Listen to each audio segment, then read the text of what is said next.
யோசுவா அதிகாரம் 1. கர்த்தருடைய தாசனாகிய மோசே மரித்த பின்பு கர்த்தர் மோசேயின் ஊழியக்காரனான நூனின் குமாரன் யோசுவாவை நோக்கி, என் தாசனாகிய மோசே மரித்துப் போனான். இப்பொழுது நீயும் இந்த ஜனங்கள் எல்லாரும் எழுந்து இந்த யோர்தானைக் கடந்து இஸ்ரவேல் புத்திரருக்கு நான் கொடுக்கும் தேசத்துக்குப் போங்கள். நான் மோசேக்குச் சொன்னபடி உங்கள் காலடி மிதிக்கும் எவ்விடத்தையும் உங்களுக்குக் கொடுத்தேன். வனாந்தரமும் இந்த லீபனோனும் தொடங்கி ஐபிராத்து நதியான பெரிய நதி மட்டுமுள்ள ஏத்தியரின் தேசம் அனைத்தும் சூரியன் அஸ்தமிக்கிற திசையான பெரிய சமுத்திரம் வரைக்கும் உங்கள் எல்லையாயிருக்கும். நீ உயிரோடிருக்கும் நாளெல்லாம் ஒருவனும் உனக்கு முன்பாக எதிர்த்து நிற்பதில்லை. நான் மோசேயோடே இருந்தது போல உன்னோடும் இருப்பேன். நான் உன்னை விட்டு விலகுவதுமில்லை, உன்னைக் கைவிடுவதுமில்லை. பலங்கொண்டு திடமனதாயிரு. இந்த ஜனத்தின் பிதாக்களுக்கு நான் கொடுப்பேன் என்று ஆணையிட்ட தேசத்தை நீ இவர்களுக்குப் பங்கிடுவாய். என் தாசனாகிய மோசே உனக்கு கற்பித்த நியாயப்பிரமாணத்தின்படியெல்லாம் செய்ய கவனமாயிருக்க மாத்திரம் மிகவும் பலங்கொண்டு திடமனதாயிரு. நீ போகும் இடமெல்லாம் புத்திமானாய் நடந்து கொள்ளும்படிக்கு அதை விட்டு வலது இடதுபுறம் விலகாதிருப்பாயாக. இந்த நியாயப்பிரமாண புஸ்தகம் உன் வாயை விட்டுப் பிரியாதிருப்பதாக. இதில் எழுதியிருக்கிறவைகளின்படியெல்லாம் நீ செய்ய கவனமாயிருக்கும்படி இரவும் பகலும் அதை தியானித்துக் கொண்டிருப்பாயாக. அப்பொழுது நீ உன் வழியை வாய்க்கப் பண்ணுவாய். அப்பொழுது புத்திமானாகவும் நடந்து கொள்ளுவாய். நான் உனக்குக் கட்டளையிடவில்லையா? பலங்கொண்டு திடமனதாயிரு. திகையாதே, கலங்காதே. நீ போகும் இடமெல்லாம் உன் தேவனாகிய கர்த்தர் உன்னோடே இருக்கிறார் என்றார். அப்பொழுது யோசுவா ஜனங்களின் அதிபதிகளை நோக்கி, நீங்கள் பாளையத்தை உருவ நடந்து போய் ஜனங்களைப் பார்த்து, உங்களுக்கு போஜன பதார்த்தங்களை ஆயத்தம் பண்ணுங்கள். உங்கள் தேவனாகிய கர்த்தர் உங்களுக்குச் சுதந்தரிக்கக் கொடுக்கும் தேசத்தை நீங்கள் சுதந்தரித்துக் கொள்ளும்படிக்கு இன்னும் 3 நாளைக்குள்ளே இந்த யோர்தானை கடந்து போவீர்கள் என்று சொல்லச் சொன்னான். பின்பு யோசுவா ரூபனியரையும் காத்தியரையும் மனாசேயின் பாதிக்கோத்திரத்தாரையும் நோக்கி, கர்த்தருடைய தாசனாகிய மோசே உங்களுக்கு கற்பித்த வார்த்தையை நினைத்துக் கொள்ளுங்கள். உங்கள் தேவனாகிய கர்த்தர் உங்களை இளைப்பாரப் பண்ணி இந்த தேசத்தை உங்களுக்குக் கொடுத்தாரே. உங்கள் பெண் சாதிகளும் பிள்ளைகளும் மிருக ஜீவன்களும் மோசே உங்களுக்கு யோர்தானுக்கு இப்புறத்திலே கொடுத்த தேசத்தில் இருக்கட்டும். உங்களிலுள்ள யுத்த வீரர் யாவரும் உங்கள் சகோதரருக்கு முன்பாக அணியணியாக கடந்து போய் கர்த்தர் உங்களைப் போல உங்கள் சகோதரரையும் இளைப்பாரப் பண்ணி அவர்களும் உங்கள் தேவனாகிய கர்த்தர் தங்களுக்கு கொடுக்கும் தேசத்தை சுதந்தரித்துக் கொள்ளுமட்டும் அவர்களுக்கு உதவி செய்ய கடவீர்கள். பின்பு நீங்கள் கர்த்தருடைய தாசனாகிய மோசே உங்களுக்கு யோர்தானுக்கு இப்புறத்தில் சூரியன் உதிக்கும் திசைக்கு நேராகக் கொடுத்த உங்கள் சுதந்திரமான தேசத்துக்குத் திரும்பி அதை சுதந்தரித்துக் கொண்டிருப்பீர்களாக என்றான். அப்பொழுது அவர்கள் யோசுவாவுக்குப் பிரதியுத்தரமாக, நீர் எங்களுக்குக் கட்டளையிடுகிறதையெல்லாம் செய்வோம். நீர் எங்களை அனுப்பும் இடமெங்கும் போவோம். நாங்கள் மோசேக்குச் செவி கொடுத்தது போல உமக்கும் செவி கொடுப்போம். உம்முடைய தேவனாகிய கர்த்தர் மாத்திரம் மோசேயோடே இருந்தது போல உம்மோடும் இருப்பாராக. நீர் எங்களுக்குக் கட்டளையிடும் சகல காரியத்திலும் உம்முடைய சொல்லை கேளாமல் உம்முடைய வாக்குக்கு முரட்டாட்டம் பண்ணுகிற எவனும் கொலை செய்யப்படக்கடவன். பலங்கொண்டு திடமனதாய் மாத்திரம் இரும் என்றார்கள். யோசுவா அதிகாரம் 2. நூனின் குமாரனாகிய யோசுவா சித்தீமிலிருந்து வேவுகாரராகிய 2 மனுஷரை இரகசியமாய் வேவு பார்க்கும்படி அனுப்பி, நீங்கள் போய் தேசத்தையும் எரிகோவையும் பார்த்து வாருங்கள் என்றான். அவர்கள் போய் ராகாப் என்னும் பெயர் கொண்ட வேசியின் வீட்டுக்குள் பிரவேசித்து அங்கே தங்கினார்கள். தேசத்தை வேவு பார்க்கும்படி இஸ்ரவேல் புத்திரரில் சில மனுஷர் இந்த ராத்திரியிலே இங்கே வந்தார்கள் என்று எரிகோவின் ராஜாவுக்குச் சொல்லப்பட்டது. அப்பொழுது எரிகோவின் ராஜா ராகாப் அண்டைக்கு ஆள் அனுப்பி, உன்னிடத்தில் வந்து உன் வீட்டுக்குள் பிரவேசித்த மனுஷரை வெளியே கொண்டு வா. அவர்கள் தேசத்தையெல்லாம் வேவு பார்க்கும்படி வந்தார்கள் என்று சொல்லச் சொன்னான். அந்த ஸ்திரீ அவ்விரண்டு மனுஷரையும் கொண்டு போய் அவர்களை ஒழித்து வைத்து, மெய்தான், என்னிடத்தில் மனுஷர் வந்திருந்தார்கள். ஆனாலும் அவர்கள் எவ்விடத்தாரோ எனக்குத் தெரியாது. வாசலை அடைக்கும் நேரத்தில் இருட்டு வேளையிலே அந்த மனுஷர் புறப்பட்டுப் போய்விட்டார்கள். அவர்கள் எங்கே போனார்களோ எனக்குத் தெரியாது. அவர்களைச் சீக்கிரமாய்ப் போய்த் தேடுங்கள். நீங்கள் அவர்களைப் பிடித்துக் கொள்ளலாம் என்றாள். அவள் அவர்களை வீட்டின் மேல் பரப்பப்பட்ட சணல் தட்டைகளுக்குள்ளே மறைத்து வைத்திருந்தாள். அந்த மனுஷர் யோர்தானுக்குப் போகிற வழியில் துரைகள் மட்டும் அவர்களைத் தேடப் போனார்கள். அவர்களைத் தேடுகிறவர்கள் புறப்பட்டவுடனே வாசல் அடைக்கப்பட்டது. அந்த மனுஷர் படுத்துக்கொள்ளும் முன்னே அவள் வீட்டின் மேல் அவர்களிடத்திற்கு ஏறிப்போய், கர்த்தர் உங்களுக்கு தேசத்தை ஒப்புக் கொடுத்தார் என்றும் உங்களைப் பற்றி எங்களுக்கு திகில் பிடித்திருக்கிறதென்றும் உங்களைக் குறித்து தேசத்து குடிகள் எல்லாரும் சோர்ந்து போனார்கள் என்றும் அறிவேன். நீங்கள் எகிப்திலிருந்து புறப்பட்டபோது கர்த்தர் உங்களுக்கு முன்பாகச் சிவந்த சமுத்திரத்தின் தண்ணீரை வற்றிப்போகப் பண்ணினதையும் நீங்கள் யோர்தானுக்கு அப்புறத்தில் சங்காரம் பண்ணின எமோரியரின் 2 ராஜாக்களாகிய சீகோனுக்கும் ஓகுக்கும் செய்ததையும் கேள்விப்பட்டோம். கேள்விப்பட்டபோது எங்கள் இருதயம் கரைந்து போயிற்று, உங்களாலே எல்லாருடைய தைரியமும் அற்றுப்போயிற்று. உங்கள் தேவனாகிய கர்த்தரே உயரவானத்திலும் கீழே பூமியிலும் தேவனானவர். இப்போதும் நான் உங்களுக்கு தயவு செய்தபடியினால் நீங்களும் எங்கள் தகப்பன் குடும்பத்துக்கு தயவு செய்வோம் என்று கர்த்தர் பேரில் எனக்கு ஆணையிட்டு, நீங்கள் என் தகப்பனையும் என் தாயையும் என் சகோதரரையும் என் சகோதரிகளையும் அவர்களுக்கு உண்டான எல்லாவற்றையும் உயிரோடே வைத்து எங்கள் ஜீவனை சாவுக்குத் தப்புவிக்கும்படி எனக்கு நிச்சயமான அடையாளத்தை கொடுக்க வேண்டும் என்றாள். அப்பொழுது அந்த மனுஷர் அவளை நோக்கி, எங்கள் ஜீவனே உங்கள் ஜீவனுக்கு ஈடு, நீங்கள் எங்கள் காரியத்தை வெளிப்படுத்தாதிருந்தால் கர்த்தர் எங்களுக்கு தேசத்தை கொடுக்கும்போது நாங்கள் தயையும் சத்தியமும் பாராட்டுவோம் என்றார்கள். அப்பொழுது அவர்களை கயிற்றினாலே ஜன்னல் வழியாய் இறக்கிவிட்டாள். அவள் வீடு அலங்கத்தின் மதிலில் இருந்தது. அலங்கத்திலே அவள் குடியிருந்தாள். அப்பொழுது அவள் அவர்களை நோக்கி, தேடுகிறவர்கள் உங்களைக் காணாதபடிக்கு நீங்கள் மலையிலே போய் அவர்கள் திரும்பி வருமட்டும் அங்கே 3 நாள் ஒளித்திருந்து பின்பு உங்கள் வழியே போங்கள் என்றாள். அப்பொழுது அந்த மனுஷர் அவளை நோக்கி, இதோ நாங்கள் தேசத்துக்குள் பிரவேசிக்கும்போது நீ இந்த சிவப்பு நூல் கயிற்றை எங்களை இறக்கிவிட்ட ஜன்னலிலே கட்டி உன் தகப்பனையும் உன் தாயையும் உன் சகோதரர்களையும் உன் தகப்பன் குடும்பத்தார் அனைவரையும் உன்னிடத்தில் உன் வீட்டிலே சேர்த்துக்கொள். இல்லாவிட்டால் நீ எங்கள் கையில் வாங்கின ஆணைக்கு நீங்களாயிருப்போம். எவனாகிலும் உன் வீட்டு வாசல்களிலிருந்து வெளியே புறப்பட்டால் அவனுடைய இரத்தப்பழி அவன் தலையின் மேல் இருக்கும். எங்கள் மேல் குற்றமில்லை. உன்னோடே வீட்டிலிருக்கிற எவன் மேலாகிலும் கைபோடப்பட்டதேயாகில் அவனுடைய இரத்தப்பழி எங்கள் தலையின் மேல் இருக்கும். நீ எங்கள் காரியத்தை வெளிப்படுத்தினாயேயானால் நீ எங்கள் கையில் வாங்கின ஆணைக்கு நீங்களாயிருப்போம் என்றார்கள். அதற்கு அவள் உங்கள் வார்த்தையின்படியே ஆகக்கடவது என்று சொல்லி அவர்களை அனுப்பிவிட்டாள். அவர்கள் போய்விட்டார்கள். பின்பு அவள் அந்தச் சிவப்பு கயிற்றை ஜன்னலிலே கட்டி வைத்தாள். அவர்கள் போய் மலையிலே சேர்ந்து தேடுகிறவர்கள் திரும்பி வருமட்டும் 3 நாள் அங்கே தரித்திருந்தார்கள். தேடுகிறவர்கள் வழியெல்லாம் அவர்களைத் தேடியும் காணாதே போனார்கள். அந்த 2 மனுஷரும் திரும்பி மலையிலிருந்து இறங்கி ஆற்றைக் கடந்து நூனின் குமாரனாகிய யோசுவாவினிடத்தில் வந்து தங்களுக்குச் சம்பவித்த யாவையும் அவனுக்குத் தெரிவித்து, கர்த்தர் தேசத்தையெல்லாம் நம்முடைய கையில் ஒப்புக் கொடுத்தார், தேசத்தின் குடிகளெல்லாம் நமக்கு முன்பாக சோர்ந்து போனார்கள் என்று அவனோடே சொன்னார்கள். யோசுவா அதிகாரம் 3.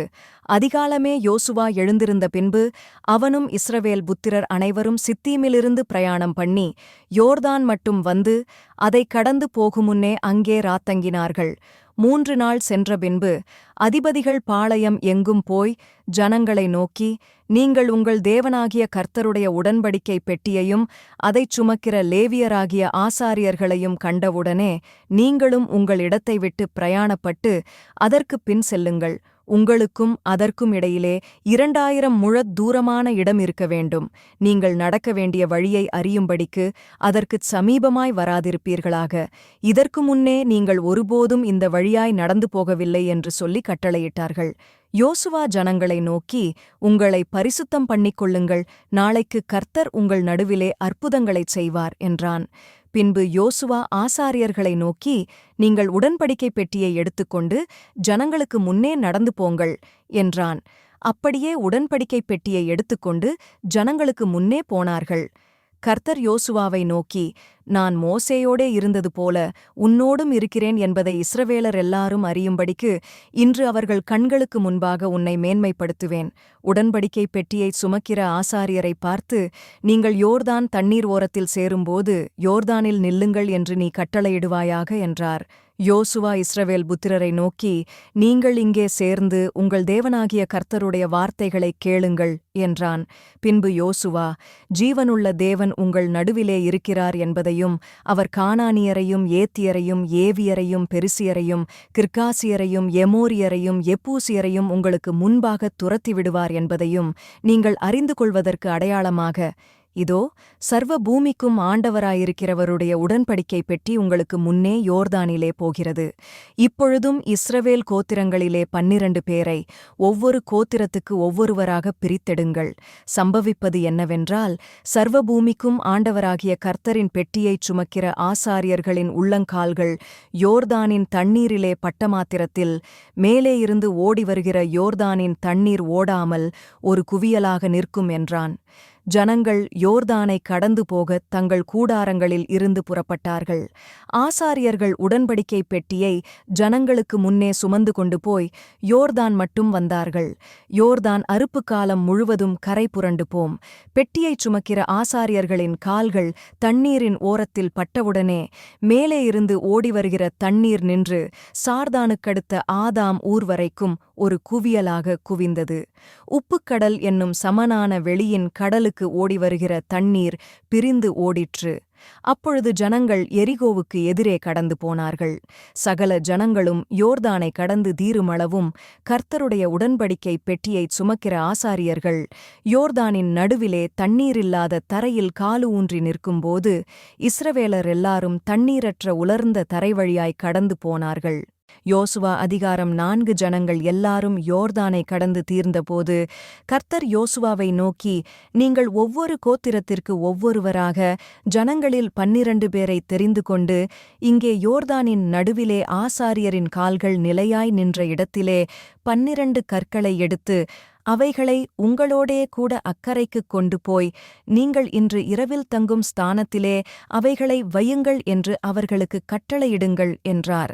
அப்பொழுது யோசுவா இஸ்ரவேல் புத்திரரில் ஒவ்வொரு கோத்திரத்திற்கு ஒவ்வொருவராக ஆயத்தப்படுத்தியிருந்த 12 பேரை அழைத்து அவர்களை நோக்கி, நீங்கள் யோர்தானின் மத்தியில் உங்கள் தேவனாகிய கர்த்தரின் பெட்டிக்கு முன்பாக கடந்து போய் உங்களுக்குள்ளே ஒரு அடையாளமாயிருக்கும்படிக்கு இஸ்ரவேல் புத்திரருடைய கோத்திரங்களின் இலக்கத்திற்கு சரியாக உங்களில் ஒவ்வொருவன் ஒவ்வொரு கல்லை தன் தோளின் மேல் எடுத்துக்கொண்டு போங்கள். நாளை இந்த கற்கள் ஏதென்று உங்கள் பிள்ளைகள் உங்களைக் கேட்கும்போது நீங்கள் கர்த்தருடைய உடன்படிக்கை பெட்டிக்கு முன்பாக யோர்தானின் தண்ணீர் பிரிந்து போனதினால் அவைகள் வைக்கப்பட்டிருக்கிறது. யோர்தானை கடந்து போகிறபோது யோர்தானின் தண்ணீர் பிரிந்து போயிற்று. ஆகையால் இந்த கற்கள் இஸ்ரவேல் புத்திரருக்கு என்றைக்கும் நினைப்பூட்டும் அடையாளம் என்று சொல்லுங்கள் என்றான். யோசுவா கட்டளையிட்டபடி இஸ்ரவேல் புத்திரர் செய்து கர்த்தர் யோசுவாவோடு சொன்னபடியே இஸ்ரவேல் புத்திரருடைய கோத்திரங்களின் இலக்கத்திற்குச் சரியாக 12 கற்களை யோர்தானின் நடுவிலே எடுத்து அவைகளைத் தங்களோடே கூட அக்கரைக்குக் கொண்டு போய் தாங்கள் தங்கின இடத்திலே வைத்தார்கள். யோர்தானின் நடுவிலும் உடன்படிக்கை பெட்டியைச் சுமந்த ஆசாரியரின் கால்கள் நின்ற இடத்திலே யோசுவா 12 கற்களை நாட்டினான். அவைகள் இந்நாள் மட்டும் அங்கே இருக்கிறது.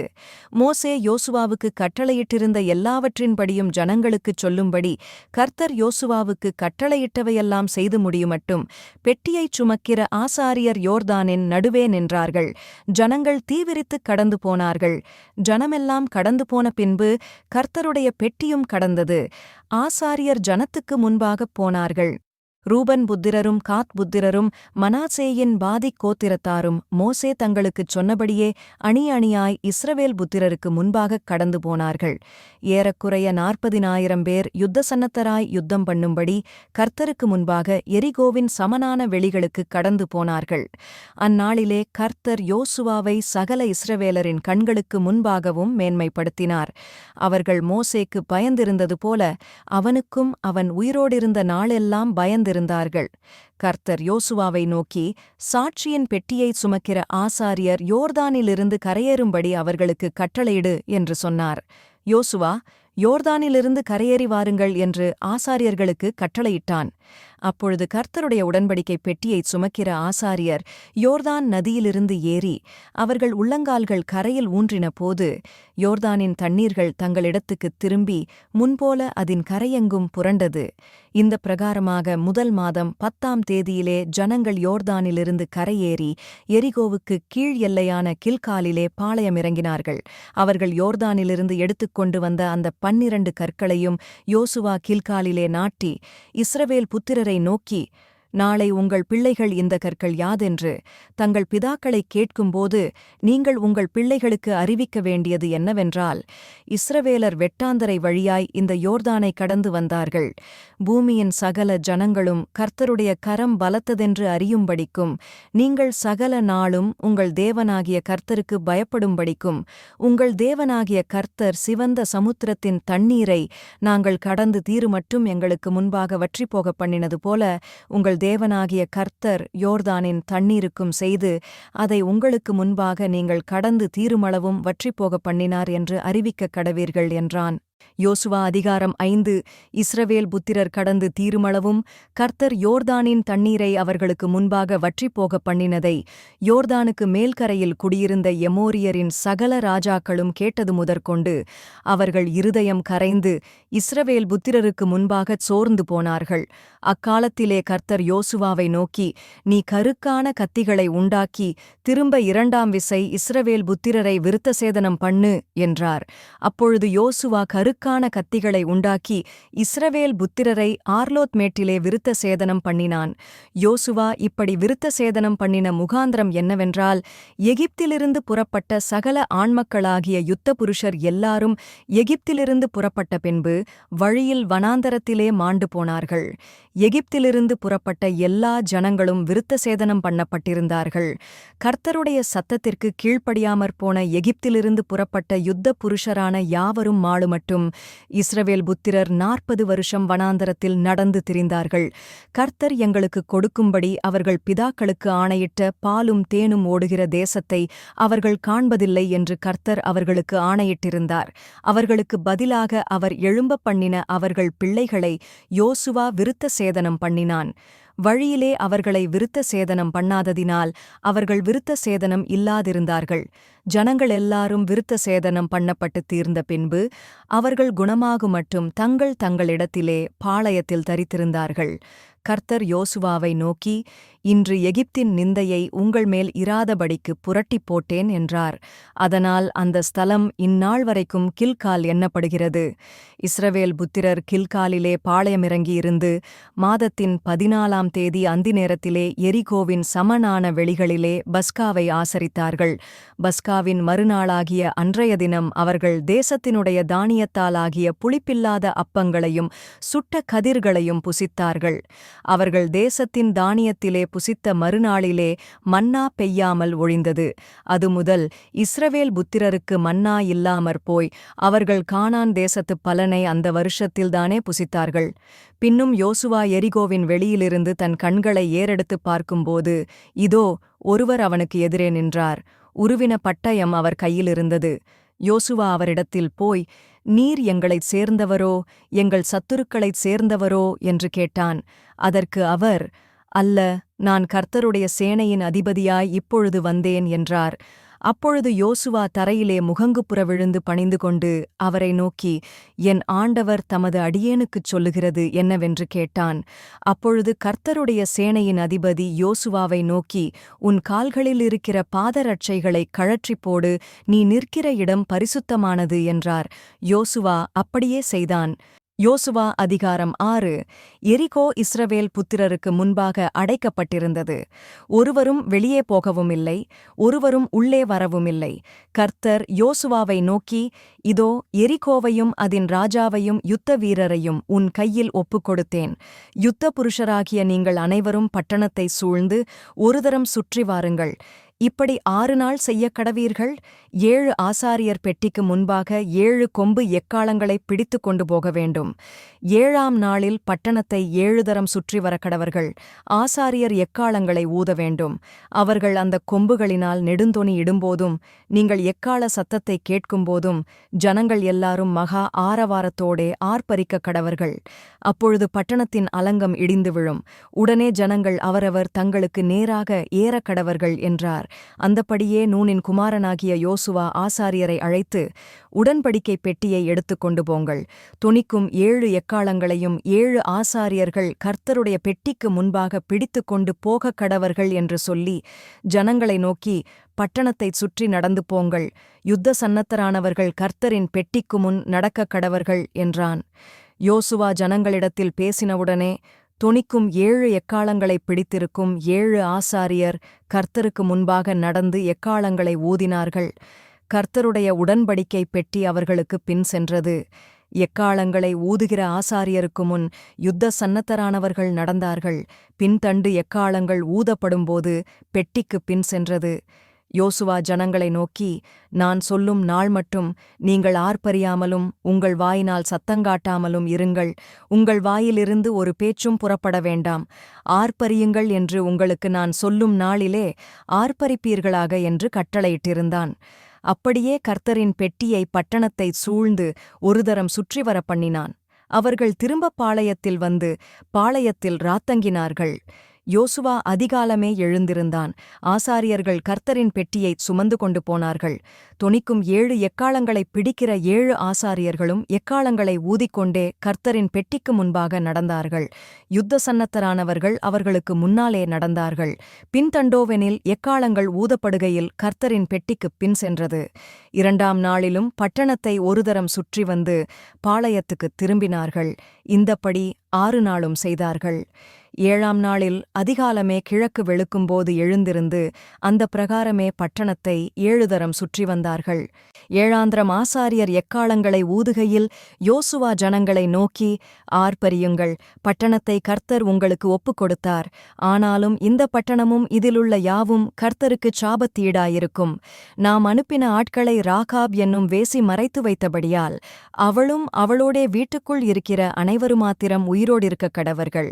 சாபத்தீடானதில் ஏதாகிலும் எடுத்துக் கொள்ளுகிறதினாலே நீங்கள் சாபத்தீடாகாதபடிக்கும் இஸ்ரவேல் பாளையத்தை சாபத்தீடாக்கி அதை கலங்க பண்ணாதபடிக்கும் நீங்கள் சாபத்தீடானதற்கு மாத்திரம் எச்சரிக்கையாயிருங்கள்.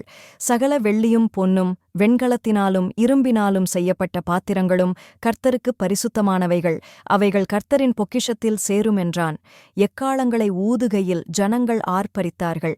எக்காள சத்தத்தை ஜனங்கள் கேட்டு மகா ஆரவாரத்தோடே முழங்குகையில் அலங்கம் இடிந்து விழுந்தது. உடனே ஜனங்கள் அவரவர் தங்களுக்கு நேராக பட்டணத்தில் ஏறி பட்டணத்தை பிடித்து பட்டணத்திலிருந்த புருஷரையும் ஸ்திரீகளையும் வாலிபரையும் கிழவரையும் ஆடு மாடுகளையும் கழுதைகளையும் சகலத்தையும் பட்டயக்கருக்கினால் சங்காரம் பண்ணினார்கள். யோசுவா தேசத்தை வேவு பார்த்த 2 புருஷரை நோக்கி, நீங்கள் அந்த வேசியின் வீட்டிலே போய் நீங்கள் அவளுக்கு ஆணையிட்டபடி அந்த ஸ்திரீயையும் அவளுக்கு உண்டான யாவையும் அங்கேயிருந்து வெளியே கொண்டு வாருங்கள் என்றான். அப்பொழுது வேவுகாரன் அந்த வாலிபர் உள்ளே போய் ராகாபையும் அவள் தகப்பனையும் அவள் தாயையும் சகோதரர்களையும் அவளுக்குள்ள யாவையும் அவள் குடும்பத்தார் அனைவரையும் வெளியே அழைத்துக் கொண்டு வந்து அவர்களை இஸ்ரவேல் பாளையத்துக்குப் புறம்பே இருக்கும்படி பண்ணினார்கள். பட்டணத்தையும் அதிலுள்ள யாவையும் அக்கினியால் சுட்டெரித்தார்கள்.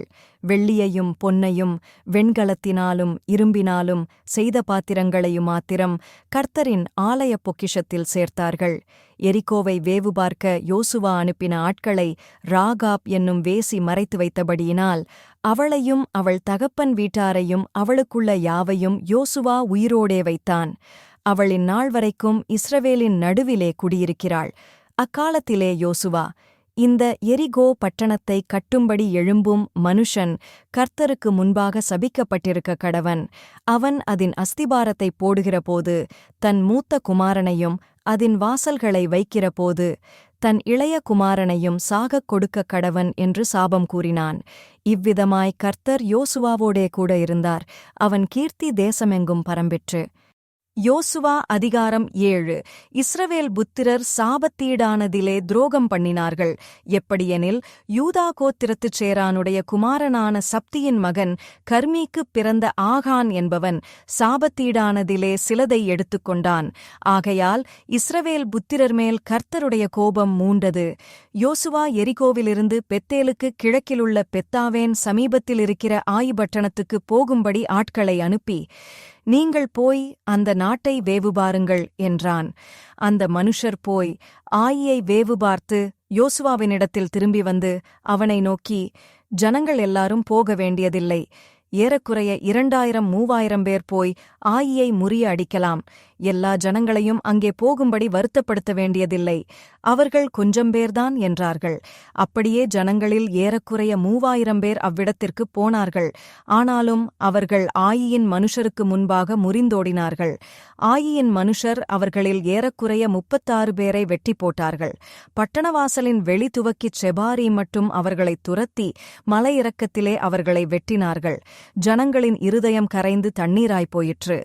அப்பொழுது யோசுவா தன் வஸ்திரங்களைக் கிழித்துக்கொண்டு அவனும் இஸ்ரவேலின் மூப்பரும் சாயங்கால மட்டும் கர்த்தரின் பெட்டிக்கு முன்பாகத் தரையிலே முகங்குப்புற விழுந்து தங்கள் தலைகளின் மேல் புழுதியைப் போட்டுக்கொண்டு கிடந்தார்கள். யோசுவா, கர்த்தராகிய ஆண்டவரே, எங்களை அழிக்கும்படி எமோரியர் கைகளில் ஒப்புக் கொடுப்பதற்காகவா தேவரீர் இந்த ஜனத்தை யோர்தானை கடக்க பண்ணினீர்? நாங்கள் யோர்தானுக்கு அப்புறத்தில் மனத்திருப்தியாக இருந்துவிட்டோமானால் நலமாயிருக்கும். ஆண்டவரே, இஸ்ரவேலர் தங்கள் சத்துருக்களுக்கு முதுகைக் காட்டினார்கள். இப்பொழுது நான் என்ன சொல்லுவேன்? கானானியரும் தேசத்துக் குடிகள் யாவரும் இதைக் கேட்டு எங்களை வளைந்து கொண்டு எங்கள் பேரை பூமியிலிராதபடிக்கு வேறற்றுப் போக பண்ணுவார்களே. அப்பொழுது உமத்து மகத்தான நாமத்துக்கு என்ன செய்வீர் என்றான். அப்பொழுது கர்த்தர் யோசுவாவை நோக்கி, எழுந்திரு, நீ இப்படி முகங்குப்புற விழுந்து கிடக்கிறது என்ன? இஸ்ரவேலர் பாவஞ்செய்தார்கள். நான் அவர்களுக்குக் கட்டளையிட்ட என் உடன்படிக்கையை மீறினார்கள்.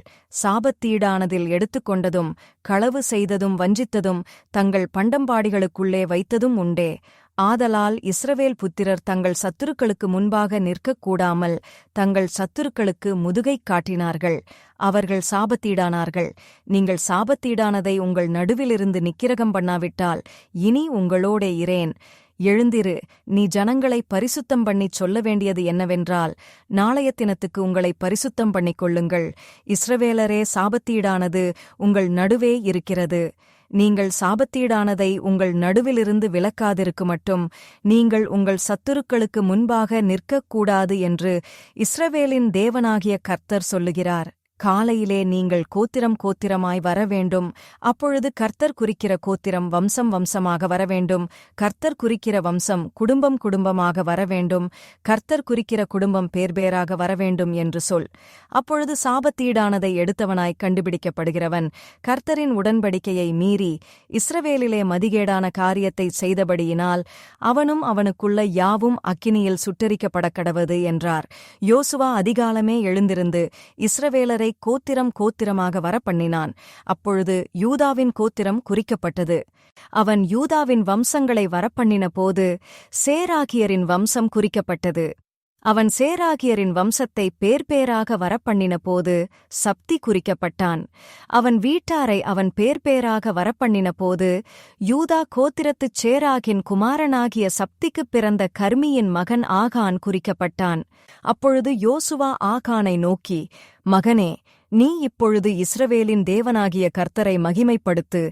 அவருக்கு முன்பாக அறிக்கை பண்ணி, நீ செய்ததை எனக்குச் சொல்லு, அதை எனக்கு ஒளிக்காதே என்றான். அப்பொழுது ஆகான் யோசுவாவுக்கு பிரதியுத்தரமாக, மெய்யாகவே நான் இஸ்ரவேலின் தேவனாகிய கர்த்தருக்கு விரோதமாக பாவஞ்செய்தேன். கொள்ளையிலே நேர்த்தியான ஒரு பாபிலோனிய சால்வையையும் 200 வெள்ளிச் சேக்கலையும் 50 சேக்கல் நிறையான ஒரு பொன்பாளத்தையும் நான் கண்டு அவைகளை இச்சித்து எடுத்துக்கொண்டேன். இதோ, அவைகள் என் கூடாரத்தின் மத்தியில் பூமிக்குள் புதைத்திருக்கிறது. வெள்ளி அதன் அடியிலிருக்கிறது என்றான். உடனே யோசுவா ஆட்களை அனுப்பினான். அவர்கள் கூடாரத்துக்கு ஓடினார்கள். அவனுடைய கூடாரத்தில் அது புதைந்திருந்தது. வெள்ளியும் அதன் கீழ் இருந்தது. அவைகளை கூடாரத்தின் மத்தியிலிருந்து எடுத்து யோசுவாவினிடத்திலும் இஸ்ரவேல் புத்திரர் எல்லாரிடத்திலும் கொண்டு வந்து கர்த்தருடைய சமூகத்தில் வைத்தார்கள். அப்பொழுது யோசுவாவும் இஸ்ரவேலர் எல்லாருங்கூடச் சேராகின் புத்திரனாகிய ஆகானையும் அந்த வெள்ளியையும் சால்வையையும் பொன்பாளத்தையும் அவன் குமாரரையும் குமாரத்திகளையும் அவன் மாடுகளையும் கழுதைகளையும் ஆடுகளையும் அவன் கூடாரத்தையும் அவனுக்குள்ள யாவையும் எடுத்து ஆகோர் பள்ளத்தாக்குக்கு கொண்டு போனார்கள். அங்கே யோசுவா, நீ எங்களை கலங்கப் பண்ணினது என்ன? இன்று கர்த்தர் உன்னை கலங்கப் பண்ணுவார் என்றான். அப்பொழுது இஸ்ரவேலர் எல்லாரும் அவன் மேல் கல்லெறிந்து அவைகளை அக்கினியில் சுட்டெரித்து கற்களினால் மூடி அவன் மேல் இந்நாள் வரைக்கும் இருக்கிற பெரிய கற்குவியலை குவித்தார்கள். இப்படியே கர்த்தர் தமது கோபத்தின் உக்கிரத்தை விட்டு மாறினார். ஆகையால் அவ்விடம் இந்நாள் வரைக்கும் ஆகோர் பள்ளத்தாக்கு என்னப்படும். யோசுவா அதிகாரம் 8. அப்பொழுது கர்த்தர் யோசுவாவை நோக்கி, நீ பயப்படாமலும் கலங்காமலும் இரு. நீ யுத்த ஜனங்கள் யாவரையும் கூட்டிக்கொண்டு எழுந்து ஆயி பட்டணத்தின் மேல் போ. இதோ ஆயியின் ராஜாவையும் அவன் ஜனத்தையும் அவன் பட்டணத்தையும் அவன் நாட்டையும் உன் கையிலே ஒப்புக் கொடுத்தேன். நீ எரிகோவுக்கும் அதின் ராஜாவுக்கும் செய்தது போல ஆயிக்கும் அதின் ராஜாவுக்கும் செய்யக்கடவாய். அதில் கொள்ளையிட்ட பொருள்களையும் மிருக ஜீவன்களையும் உங்களுக்கு கொள்ளையாக எடுத்துக்கொள்ளலாம். பட்டணத்துக்குப் பின்னாலே பதிவிடையை வை என்றார். அப்பொழுது ஆயியின் மேல் போக யோசுவாவும் சகல யுத்த ஜனங்களும் எழுந்து புறப்பட்டார்கள். யோசுவா யுத்த வீரரான 30,000 பேரைத் தெரிந்தெடுத்து இராத்திரியிலே அவர்களை அனுப்பி அவர்களுக்குக் கட்டளையிட்டதாவது, நீங்கள் பட்டணத்தின் பின்னாலே பதிவிருக்க வேண்டும். பட்டணத்துக்கு வெகு தூரமாய்ப் போகாமல் எல்லாரும் ஆயத்தமாயிருங்கள். நானும் என்னோடிருக்கிற சகல ஜனங்களும் பட்டணத்தண்டையில் கிட்டிச் சேருவோம். அவர்கள் முன்போல எங்களுக்கு எதிராகப் புறப்பட்டு வரும்போது அவர்களுக்கு முன்னாக நாங்கள் ஓடிப்போவோம். அப்பொழுது அவர்கள், முன்போல நமக்கு முன்னாக முறிந்து ஓடிப்போகிறார்கள் என்று சொல்லி எங்களைத் துரத்தப் புறப்படுவார்கள். நாங்களோ அவர்களைப் பட்டணத்தை விட்டு இப்பாலே வரப்பண்ணுமட்டும் அவர்களுக்கு முன்னாக ஓடுவோம். அப்பொழுது நீங்கள் பதிவிலிருந்து எழும்பி வந்து பட்டணத்தைப் பிடிக்க வேண்டும். உங்கள் தேவனாகிய கர்த்தர் அதை உங்கள் கைகளில் ஒப்புக் கொடுப்பார்.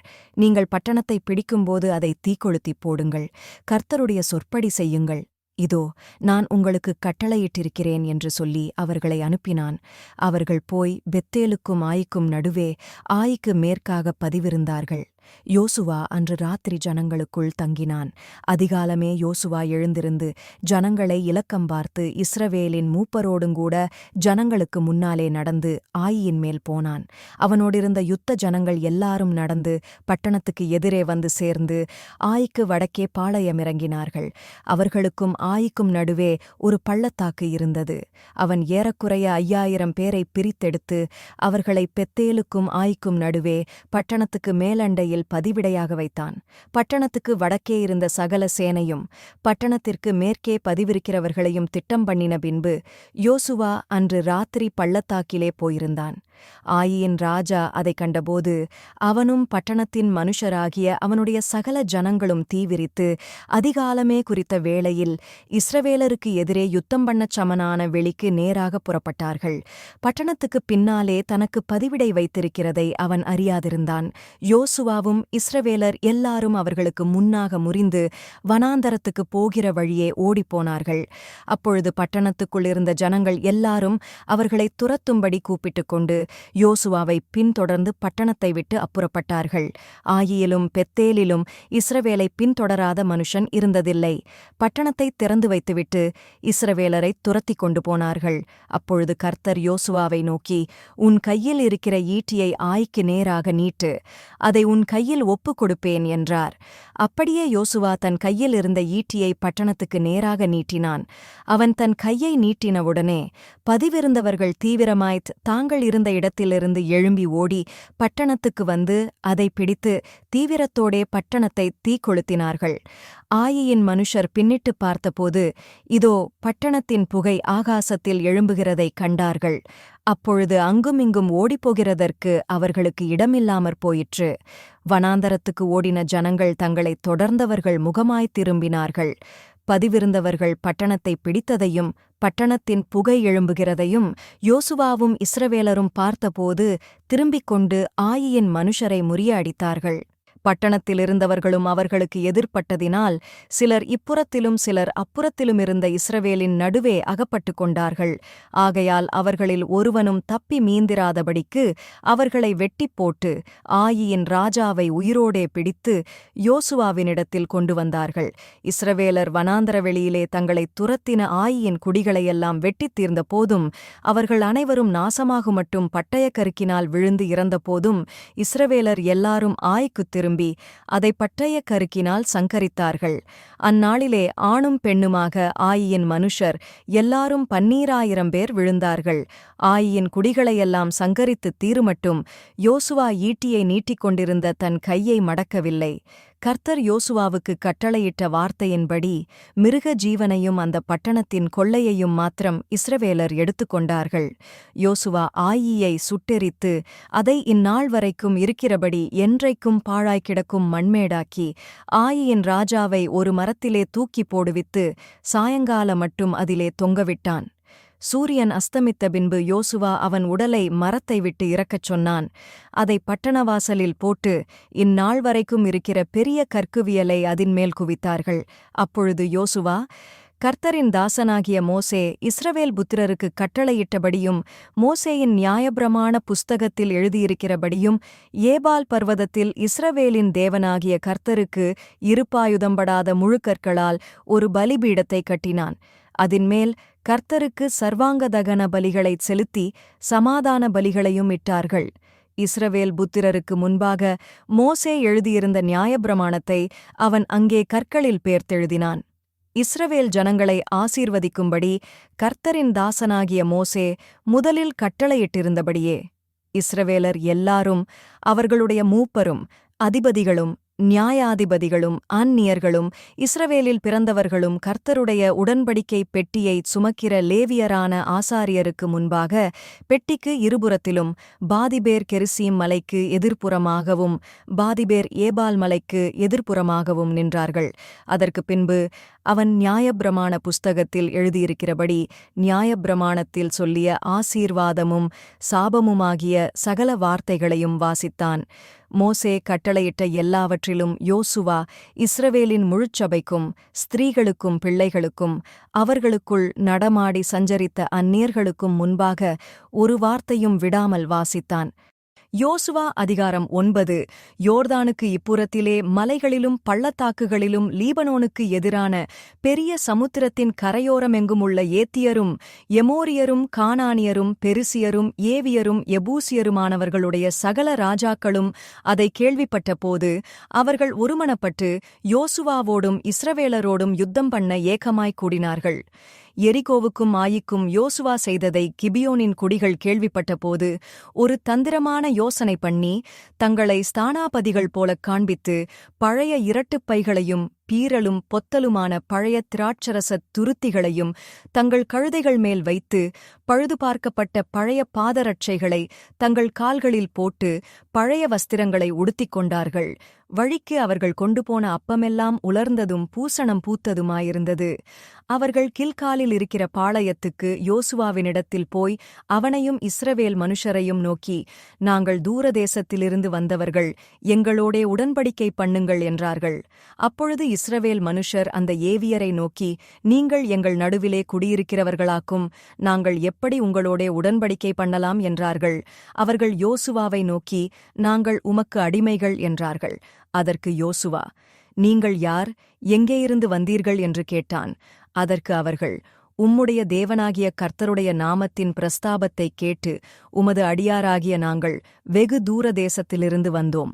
அவருடைய கீர்த்தியையும் அவர் எகிப்திலே செய்த யாவையும் அவர் எஸ்போனின் ராஜாவாகிய சீகோனும் அஸ்திரோத்திலிருந்த பாசானின் ராஜாவாகிய ஓகும் என்கிற யோர்தானுக்கு அப்புறத்திலிருந்த எமோரியரின் 2 ராஜாக்களுக்கும் செய்த யாவையும் கேள்விப்பட்டோம். ஆகையால் எங்கள் மூப்பரும் எங்கள் தேசத்துக் குடிகளெல்லாரும் எங்களை நோக்கி, உங்கள் கைகளில் வழிக்கு ஆகாரம் எடுத்துக்கொண்டு அவர்களுக்கு எதிர்கொண்டு போய் அவர்களிடத்தில், நாங்கள் உங்கள் அடியார், எங்களோடே உடன்படிக்கை பண்ண வேண்டும் என்று சொல்லச் சொன்னார்கள். உங்களிடத்தில் வர நாங்கள் புறப்படுகிற அன்றே எங்கள் வழிப்பிரயாணத்துக்கு இந்த அப்பத்தைச் சுடச் சுட எங்கள் வீட்டிலிருந்து எடுத்துக் கொண்டு வந்தோம். இப்பொழுது இதோ உலர்ந்து பூசணம் பூத்திருக்கிறது. நாங்கள் இந்த திராட்சத் துருத்திகளை நிரப்புகையில் புதிதாயிருந்தது. ஆனாலும் இதோ கிழிந்து போயிற்று. எங்கள் வஸ்திரங்களும் பாதரட்சைகளும் நெடுந்தூரமான பிரயாணத்தினாலே பழசாய்ப் போயிற்று என்றார்கள். அப்பொழுது இஸ்ரவேலர் கர்த்தருடைய வாக்கைக் கேளாமல் அவர்களுடைய போஜன பதார்த்தத்தில் சிறிது வாங்கிக் கொண்டார்கள். யோசுவா அவர்களோடே சமாதானம் பண்ணி அவர்களை உயிரோடே காப்பாற்றும் உடன்படிக்கையை அவர்களோடே பண்ணினான். அதற்காகச் சபையின் பிரபுக்கள் அவர்களுக்கு ஆணையிட்டுக் கொடுத்தார்கள். அவர்களோடே உடன்படிக்கை பண்ணி 3 நாள் சென்ற பின்பு அவர்கள் தங்கள் அயலார் என்றும் தங்கள் நடுவே குடியிருக்கிறவர்கள் என்றும் கேள்விப்பட்டார்கள். இஸ்ரவேல் புத்திரர் பிரயாணம் பண்ணுகையில் 3ஆம் நாளில் அவர்கள் பட்டணங்களுக்கு வந்தார்கள். அந்த பட்டணங்கள் கிபியோன், கெபிரா, பெயரோத், கீரியாத் ஏயாரீம் என்பவைகள். சபையின் பிரபுக்கள் அவர்களுக்கு இஸ்ரவேலின் தேவனாகிய கர்த்தர் பேரில் ஆணையிட்டிருந்தபடியினால் இஸ்ரவேல் புத்திரர் அவர்களைச் சங்காரம் பண்ணவில்லை. ஆனாலும் சபையார் எல்லாரும் பிரபுக்கள் மேல் முறுமுறுத்தார்கள்.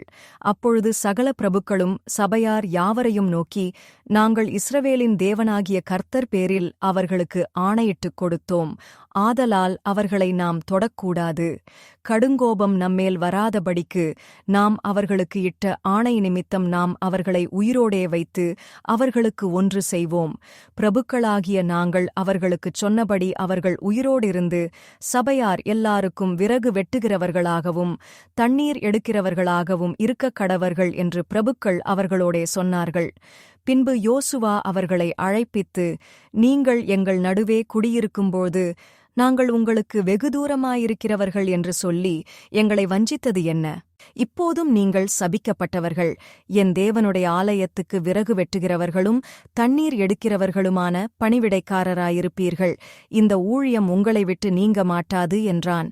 அவர்கள் யோசுவாவுக்கு பிரதியுத்தரமாக, தேசத்தையெல்லாம் உங்களுக்கு ஒப்புக் கொடுக்கவும் தேசத்தின் குடிகளையெல்லாம் உங்களுக்கு முன்பாக அழிக்கவும் உம்முடைய தேவனாகிய கர்த்தர் தமது தாசனாகிய மோசேக்கு கட்டளையிட்டது உமது அடியாருக்கு நிச்சயமாகவே அறிவிக்கப்பட்டதினால் நாங்கள் எங்கள் ஜீவன் நிமித்தம் உங்களுக்கு மிகவும் பயந்து இந்த காரியத்தைச் செய்தோம்.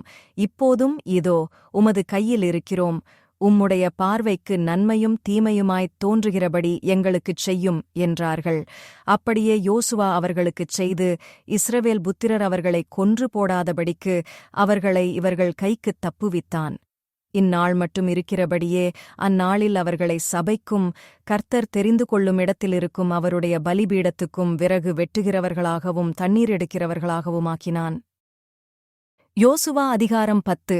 யோசுவா ஆயியை பிடித்து சங்காரம் பண்ணி எரிகோவுக்கும் அதின் ராஜாவுக்கும் செய்ததையும் கிபியோனின் குடிகள் இஸ்ரவேலோடே சமாதானம் பண்ணி அவர்களுக்குள் வாசமாயிருக்கிறதையும் எருசலேமின் ராஜாவாகிய அதோனிசேதே கேள்விப்பட்டபோது, கிபியோன் ராஜதானி பட்டணங்களில் ஒன்றைப்போல் பெரிய பட்டணமும் ஆயியை பார்க்கிலும் பெரிதுமாயிருந்தபடியினாலும் மிகவும் பயந்தார்கள். ஆகையால் எருசலேமின் ராஜாவாகிய அதோனிசேதேக் எபிரோனின் ராஜாவாகிய ஓகாமுக்கும் யர்மூத்தின் ராஜாவாகிய பீராமுக்கும் லாகீசின் ராஜாவாகிய யப்பியாவுக்கும் எக்லோனின் ராஜாவாகிய தெபீருக்கும் ஆள் அனுப்பி, நாங்கள் கிபியோனைச் சங்கரிக்கும்படி நீங்கள் என்னிடத்தில் வந்து எனக்குத் துணை செய்யுங்கள். அவர்கள் யோசுவாவோடும் இஸ்ரவேல் புத்திரரோடும் சமாதானம் பண்ணினார்கள் என்று சொல்லி அனுப்பினான். அப்படியே எருசலேமின் ராஜா, எபிரோனின் ராஜா, யர்மூத்தின் ராஜா, லாகீசின் ராஜா, எக்லோனின் ராஜா என்கிற எமோரியரின் 5 ராஜாக்களும் கூடிக்கொண்டு அவர்களும் அவர்களுடைய எல்லா சேனைகளும் போய் கிபியோனுக்கு முன்பாக பாளையமிறங்கி அதின்மேல் யுத்தம் பண்ணினார்கள். அப்பொழுது கிபியோனின் மனுஷர் கில்காலிலிருக்கிற பாளையத்துக்கு யோசுவாவினிடத்தில் ஆளனுப்பி, உமது அடியாரைக் கைவிடாமல் சீக்கிரமாய் எங்களிடத்தில் வந்து எங்களை ரட்சித்து எங்களுக்குத் துணை செய்யும். பர்வதங்களிலே குடியிருக்கிற எமோரியரின் ராஜாக்களெல்லாரும் எங்களுக்கு விரோதமாக கூடினார்கள் என்று சொல்லச் சொன்னார்கள். உடனே யோசுவாவும் அவனோடே கூட சகல யுத்த மனுஷரும் சகல பராக்கிரமசாலிகளும் கில்காலிலிருந்து போனார்கள். கர்த்தர் யோசுவாவை நோக்கி, அவர்களுக்கு பயப்படாயாக, உன் கைகளில் அவர்களை ஒப்புக் கொடுத்தேன். அவர்களில் ஒருவரும் உனக்கு முன்பாக நிற்பதில்லை என்றார். யோசுவா கில்காலிலிருந்து ராமுழுதும் நடந்து திடீரென்று அவர்கள் மேல் வந்துவிட்டான். கர்த்தரோ அவர்களை இஸ்ரவேலுக்கு முன்பாக கலங்கப் பண்ணினார். ஆகையால் அவர்களை கிபியோனிலே மகா சங்காரமாக மடங்கடித்து பெத்தொரோனுக்குப் போகிற வழியிலே துரத்தி அசெக்கா மற்றும் மக்கெதா மட்டும் முறியடித்தார்கள். அவர்கள் பெத்தொரோனிலிருந்து இறங்குகிற வழியிலே இஸ்ரவேலுக்கு முன்பாக ஓடிப்போகையில் அசெக்கா மட்டும் ஓடுகிற அவர்கள் மேல் கர்த்தர் வானத்திலிருந்து பெரிய கற்களை விழப்பண்ணினார். அவர்கள் செத்தார்கள். இஸ்ரவேல் புத்திரர் பட்டயத்தால் கொன்றவர்களைப் பார்க்கிலும் கல்மழையினால் செத்தவர்கள் அதிகமாயிருந்தார்கள். கர்த்தர் எமோரியரை இஸ்ரவேல் புத்திரருக்கு முன்பாக ஒப்புக் கொடுக்கிற அந்நாளிலே யோசுவா கர்த்தரை நோக்கிப் பேசி, பின்பு இஸ்ரவேலின் கண்களுக்கு முன்பாக, சூரியனே நீ கிபியோன் மேலும் சந்திரனே நீ ஆயலோன் பள்ளத்தாக்கிலும் தரித்து நில்லுங்கள் என்றான். அப்பொழுது ஜனங்கள் தங்கள் சத்துருக்களுக்கு நீதியைச் சரிக்கட்டுமட்டும் சூரியன் தரித்தது, சந்திரனும் நின்றது. இது யாசேரின் புஸ்தகத்தில் எழுதியிருக்கவில்லையா? அப்படியே சூரியன் அஸ்தமிக்க தீவிரிக்காமல் ஏறக்குறைய ஒரு பகல் முழுதும் நடுவானத்தில் நின்றது. இப்படி கர்த்தர் ஒரு மனிதனுடைய சொல் கேட்ட அந்நாளையொத்த நாள், அதற்கு முன்னுமில்லை அதற்குப் பின்னுமில்லை. கர்த்தர் இஸ்ரவேலுக்காக யுத்தம் பண்ணினார். பின்பு யோசுவா இஸ்ரவேல் அனைத்தோடுங்கூட கில்காலில் இருக்கிற பாளையத்துக்குத் திரும்பினான். அந்த 5 ராஜாக்களும் ஓடிப்போய் மக்கெதாவிலிருக்கிற ஒரு கெபியில் ஒளித்துக் கொண்டார்கள். 5 ராஜாக்களும் மக்கெதாவிலிருக்கிற ஒரு கெபியில் ஒளித்திருந்து அகப்பட்டார்கள் என்று யோசுவாவுக்கு அறிவிக்கப்பட்டது. அப்பொழுது யோசுவா பெரிய கற்களை கெபியின் வாயிலே புரட்டி, அவ்விடத்தில் அவர்களை காவல் காக்க மனுஷரை வையுங்கள், நீங்களோ நில்லாமல் உங்கள் சத்துருக்களைத் துரத்தி அவர்களுடைய பின்படைகளை வெட்டிப் போடுங்கள், அவர்களைத் தங்கள் பட்டணங்களிலே பிரவேசிக்கவொட்டாதிருங்கள், உங்கள் தேவனாகிய கர்த்தர் அவர்களை உங்கள் கையில் ஒப்புக் கொடுத்தார் என்றான். யோசுவாவும் இஸ்ரவேல் புத்திரரும் அவர்களை மகா பெரிய சங்காரமாய் அவர்கள் அழியுமளவும் சங்கரித்தார்கள். அவர்களில் மீதியானவர்கள் அரணான பட்டணங்களுக்குள் புகுந்தார்கள். ஜனங்களெல்லாரும் சுகமாய் மக்கெதாவிலிருக்கிற பாளையத்திலே யோசுவாவினிடத்திற்குத் திரும்பி வந்தார்கள். இஸ்ரவேல் புத்திரருக்கு விரோதமாக ஒருவனும் தன் நாவை அசைக்கவில்லை. அப்பொழுது யோசுவா கெபியின் வாயைத் திறந்து, அந்த 5 ராஜாக்களையும் அந்த கெபியிலிருந்து என்னிடத்தில் வெளியே கொண்டு வாருங்கள் என்றான். அவர்கள் அப்படியே செய்து எருசலேமின் ராஜாவும் எபிரோனின் ராஜாவும் யர்மூத்தின் ராஜாவும் லாகீஷின் ராஜாவும் எக்லோனின் ராஜாவுமாகிய அந்த 5 ராஜாக்களையும் அந்த கெபியிலிருந்து அவனிடத்திற்கு வெளியே கொண்டு வந்தார்கள். அவர்களை யோசுவாவினிடத்திற்கு கொண்டு வந்தபோது யோசுவா இஸ்ரவேல் மனுஷரையெல்லாம் அழைப்பித்து தன்னோடே கூட வந்த யுத்த மனுஷரின் அதிபதிகளை நோக்கி, நீங்கள் கிட்ட வந்து உங்கள் கால்களை இந்த ராஜாக்களுடைய கழுத்துகளின் மேல் வையுங்கள் என்றான். அவர்கள் கிட்ட வந்து தங்கள் கால்களை அவர்கள் கழுத்துகளின் மேல் வைத்தார்கள். அப்பொழுது யோசுவா அவர்களை நோக்கி, நீங்கள் பயப்படாமலும் கலங்காமலும் பலத்துத் திடமனதாயிருங்கள், நீங்கள் யுத்தம் பண்ணும் உங்கள் சத்துருக்களுக்கெல்லாம் கர்த்தர் இப்படியே செய்வார் என்றான். அதற்குப் பின்பு யோசுவா அவர்களை வெட்டிக் கொன்று 5 மரங்களிலே தூக்கிப் போட்டான். சாயங்கால மட்டும் மரங்களில் தொங்கினார்கள். சூரியன் அஸ்தமிக்கிற வேளையிலே யோசுவா அவர்களை மரங்களிலிருந்து இறக்கக் கட்டளையிட்டான். அவர்கள் ஒளித்துக் கொண்டிருந்த கெபியிலே அவர்களைப் போட்டு இந்நாள் வரைக்கும் இருக்கிறபடி பெரிய கற்களை கெபியின் வாயிலே அடைத்தார்கள். அந்நாளிலே யோசுவா மக்கெதாவை பிடித்து அதை பட்டய கருக்கினால் அழித்து அதின் ராஜாவையும் அதிலுள்ள மனுஷராகிய சகல நரஜீவன்களையும் ஒருவரையும் மீதியாக வைக்காமல் சங்காரம் பண்ணி எரிகோவின் ராஜாவுக்குச் செய்தது போல மக்கெதாவின் ராஜாவுக்கும் செய்தான். கெதாவிலிருந்து யோசுவா இஸ்ரவேலர் அனைவரோடுங்கூட லிப்னாவுக்குப் புறப்பட்டு லிப்னாவின் மேல் யுத்தம் பண்ணினான். கர்த்தர் அதையும் அதின் ராஜாவையும் இஸ்ரவேலின் கையில் ஒப்புக் கொடுத்தார். அதையும் அதிலுள்ள சகல நரஜீவன்களையும் ஒருவரையும் அதிலே மீதியாக வைக்காமல் பட்டயக்கருக்கினால் அழித்து எரிகோவின் ராஜாவுக்குச் செய்தது போல அதின் ராஜாவுக்கும் செய்தான். லிப்னாவிலிருந்து யோசுவா இஸ்ரவேல் அனைத்தோடுங்கூட லாகீசுக்குப் புறப்பட்டு அதற்கு எதிரே பாளையம் இறங்கி அதின்மேல் யுத்தம் பண்ணினான். கர்த்தர் லாகீசை இஸ்ரவேலின் கையில் ஒப்புக் கொடுத்தார். அதை 2ஆம் நாளிலே பிடித்து லிப்னாவுக்குச் செய்தது போல அதையும் அதிலுள்ள எல்லா நரஜீவன்களையும் பட்டயக் கருக்கினால் அழித்தான். அப்பொழுது கேசேரின் ராஜாவாகிய ஓராம் லாகீசுக்கு துணை செய்யும்படி வந்தான். யோசுவா அவனையும் அவன் ஜனத்தையும் ஒருவனும் மீதியாயிராதபடி வெட்டி போட்டான்.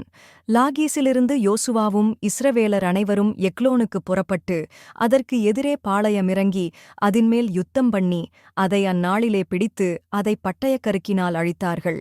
லாகீசுக்குச் செய்தது போல அதிலுள்ள சகல நரஜீவன்களையும் அந்நாளிலேதானே சங்காரம் பண்ணினான். பின்பு எக்லோனிலிருந்து யோசுவாவும் இஸ்ரவேலர் அனைவருமாய் எபிரோனுக்குப் புறப்பட்டு அதின்மேல் யுத்தம் பண்ணி அதைப் பிடித்து எக்லோனுக்குச் செய்தது போல அதையும் அதின் ராஜாவையும் அதற்கடுத்த எல்லா பட்டணங்களையும் அதிலுள்ள சகல நரஜீவன்களையும் ஒருவரையும் மீதியாக வைக்காமல் பட்டயக்கருக்கினால் அழித்தார்கள். அதையும் அதிலுள்ள சகல நரஜீவன்களையும் சங்காரம் பண்ணினான். பின்பு யோசுவா இஸ்ரவேலர் அனைவரோடுங்கூட தெபீருக்குத் திரும்பிப் போய் அதின்மேல் யுத்தம் பண்ணி அதையும் அதின் ராஜாவையும் அதைச் சேர்ந்த எல்லா பட்டணங்களையும் பிடித்தான். அவைகளை பட்டயக்கருக்கினால் அழித்து அதிலுள்ள நரஜீவன்களையெல்லாம் ஒருவரையும் மீதியாக வைக்காமல் சங்காரம் பண்ணினார்கள். எபிரோனுக்கும் லிப்னாவுக்கும் அவைகளின் ராஜாவுக்கும் செய்தது போல தெபீருக்கும் அதன் ராஜாவுக்கும் செய்தான். இப்படியே யோசுவா மலைத்தேசம் அனைத்தையும் தென்தேசத்தையும் சமபூமியையும் நீர்ப்பாய்ச்சலான இடங்களையும் அவைகளின் எல்லா ராஜாக்களையும் ஒருவரையும் மீதியாக வைக்காமல் அழித்து, இஸ்ரவேலின் தேவனாகிய கர்த்தர் கட்டளையிட்டபடியே சுவாசமுள்ள எல்லாவற்றையும் சங்காரம் பண்ணி, காதேஸ் பர்னேயாதுவக்கி காற்றா மட்டும் இருக்கிறதையும் கிபியோன் மட்டும் இருக்கிற கோஷேன் தேசம் அனைத்தையும் அழித்தான். அந்த ராஜாக்கள் எல்லாரையும் அவர்கள் தேசத்தையும் யோசுவா ஒருமிக்கப் பிடித்தான். இஸ்ரவேலின் தேவனாகிய கர்த்தர் இஸ்ரவேலுக்காக யுத்தம் பண்ணினார். பின்பு யோசுவா இஸ்ரவேலனைத்தோடும் கூட கில்காலில் இருக்கிற பாளையத்துக்குத் திரும்பினான். யோசுவா அதிகாரம் 11. ஆத்சோரின் ராஜாவாகிய யாப்பீன் அதைக் கேள்விப்பட்டபோது அவன் மாதோனின் ராஜாவாகிய யோப்பாபிடத்திற்கும் சிம்ரோனின் ராஜாவிடத்துக்கும் அக்சாபின் ராஜாவிடத்திற்கும் வடக்கே இருக்கிற மலைகளிலும் கின்னரேத்துக்குத் தெற்கே இருக்கிற நாட்டுப்புறத்திலும் சமபூமியிலும் மேற்கு எல்லையாகிய தோரிலும் இருக்கிற ராஜாக்களிடத்திற்கும் கிழக்கேயும் மேற்கேயும் இருக்கிற கானானியரிடத்திற்கும் மலைகளில் இருக்கிற எமோரியர், ஏத்தியர், பெரிசியர், எபூசியரிடத்திற்கும் எர்மோன் மலையின் அடியிலே மிஸ்பா சீமையிலிருக்கிற ஏவியரிடத்திற்கும் ஆள் அனுப்பினான். அவர்கள் கடற்கரை மணலைப் போல் ஏராளமான திரண்ட ஜனமாகிய தங்களுடைய எல்லாச் சேனைகளோடும் மகா ஏராளமான குதிரைகளோடும் ரதங்களோடும் கூட புறப்பட்டார்கள். இந்த ராஜாக்களெல்லாரும் கூடி இஸ்ரவேலோடே யுத்தம் பண்ண வந்து மேசோம் என்கிற ஏரியண்டையிலே ஏகமாய்ப் பாளையமிறங்கினார்கள். அப்பொழுது கர்த்தர் யோசுவாவை நோக்கி, அவர்களுக்கு பயப்படாயாக, நாளை இந்நேரத்திலே நான் அவர்களையெல்லாம் இஸ்ரவேலுக்கு முன்பாக வெட்டுண்டவர்களாக ஒப்புக் கொடுப்பேன். நீ அவர்கள் குதிரைகளின் குதிகால் நரம்புகளை அறுத்து அவர்கள் ரதங்களை அக்கினியால் சுட்டெரிக்கக் கடவாய் என்றார்.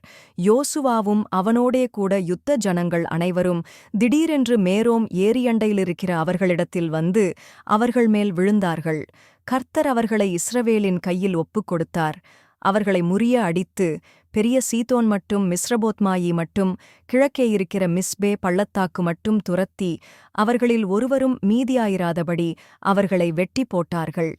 யோசுவா கர்த்தர் தனக்குச் சொன்னபடி அவர்களுக்குச் செய்து அவர்கள் குதிரைகளின் குதிகால் நரம்புகளை அறுத்து அவர்கள் ரதங்களை அக்கினியால் சுட்டெரித்தான். அக்காலத்திலே யோசுவா திரும்பி ஆத்சோரைப் பிடித்து அதின் ராஜாவைப் பட்டயத்தினால் வெட்டி போட்டான். ஆத்சோர் முன்னே அந்த ராஜ்யங்களுக்கெல்லாம் தலைமையான பட்டணமாயிருந்தது. அதிலிருந்த நரஜீவன்களையெல்லாம் பட்டயக்கருக்கினால் வெட்டி சங்காரம் பண்ணினார்கள். சுவாசமுள்ளது ஒன்றும் மீதியானதில்லை. ஆத்சோரையோ அக்கினியால் சுட்டெரித்தான். அந்த ராஜாக்களுடைய எல்லா பட்டணங்களையும் அவைகளுடைய எல்லா ராஜாக்களையும் யோசுவா பிடித்து பட்டயக்கருக்கினால் வெட்டி, கர்த்தருடைய தாசனாகிய மோசே கட்டளையிட்டபடி அவர்களை சங்காரம் பண்ணினான். ஆனாலும் தங்கள் அரணிப்போடே இருந்த பட்டணங்களையெல்லாம் இஸ்ரவேலர் சுட்டெரித்து போடாமல் வைத்தார்கள். ஆத்சோரை மாத்திரம் யோசுவா சுட்டெரித்து போட்டான். அந்த பட்டணங்களிலுள்ள மிருக ஜீவன்களையும் மற்ற கொள்ளைப் பொருள்களையும் இஸ்ரவேல் புத்திரர் தங்களுக்கென்று எடுத்துக்கொண்டார்கள்.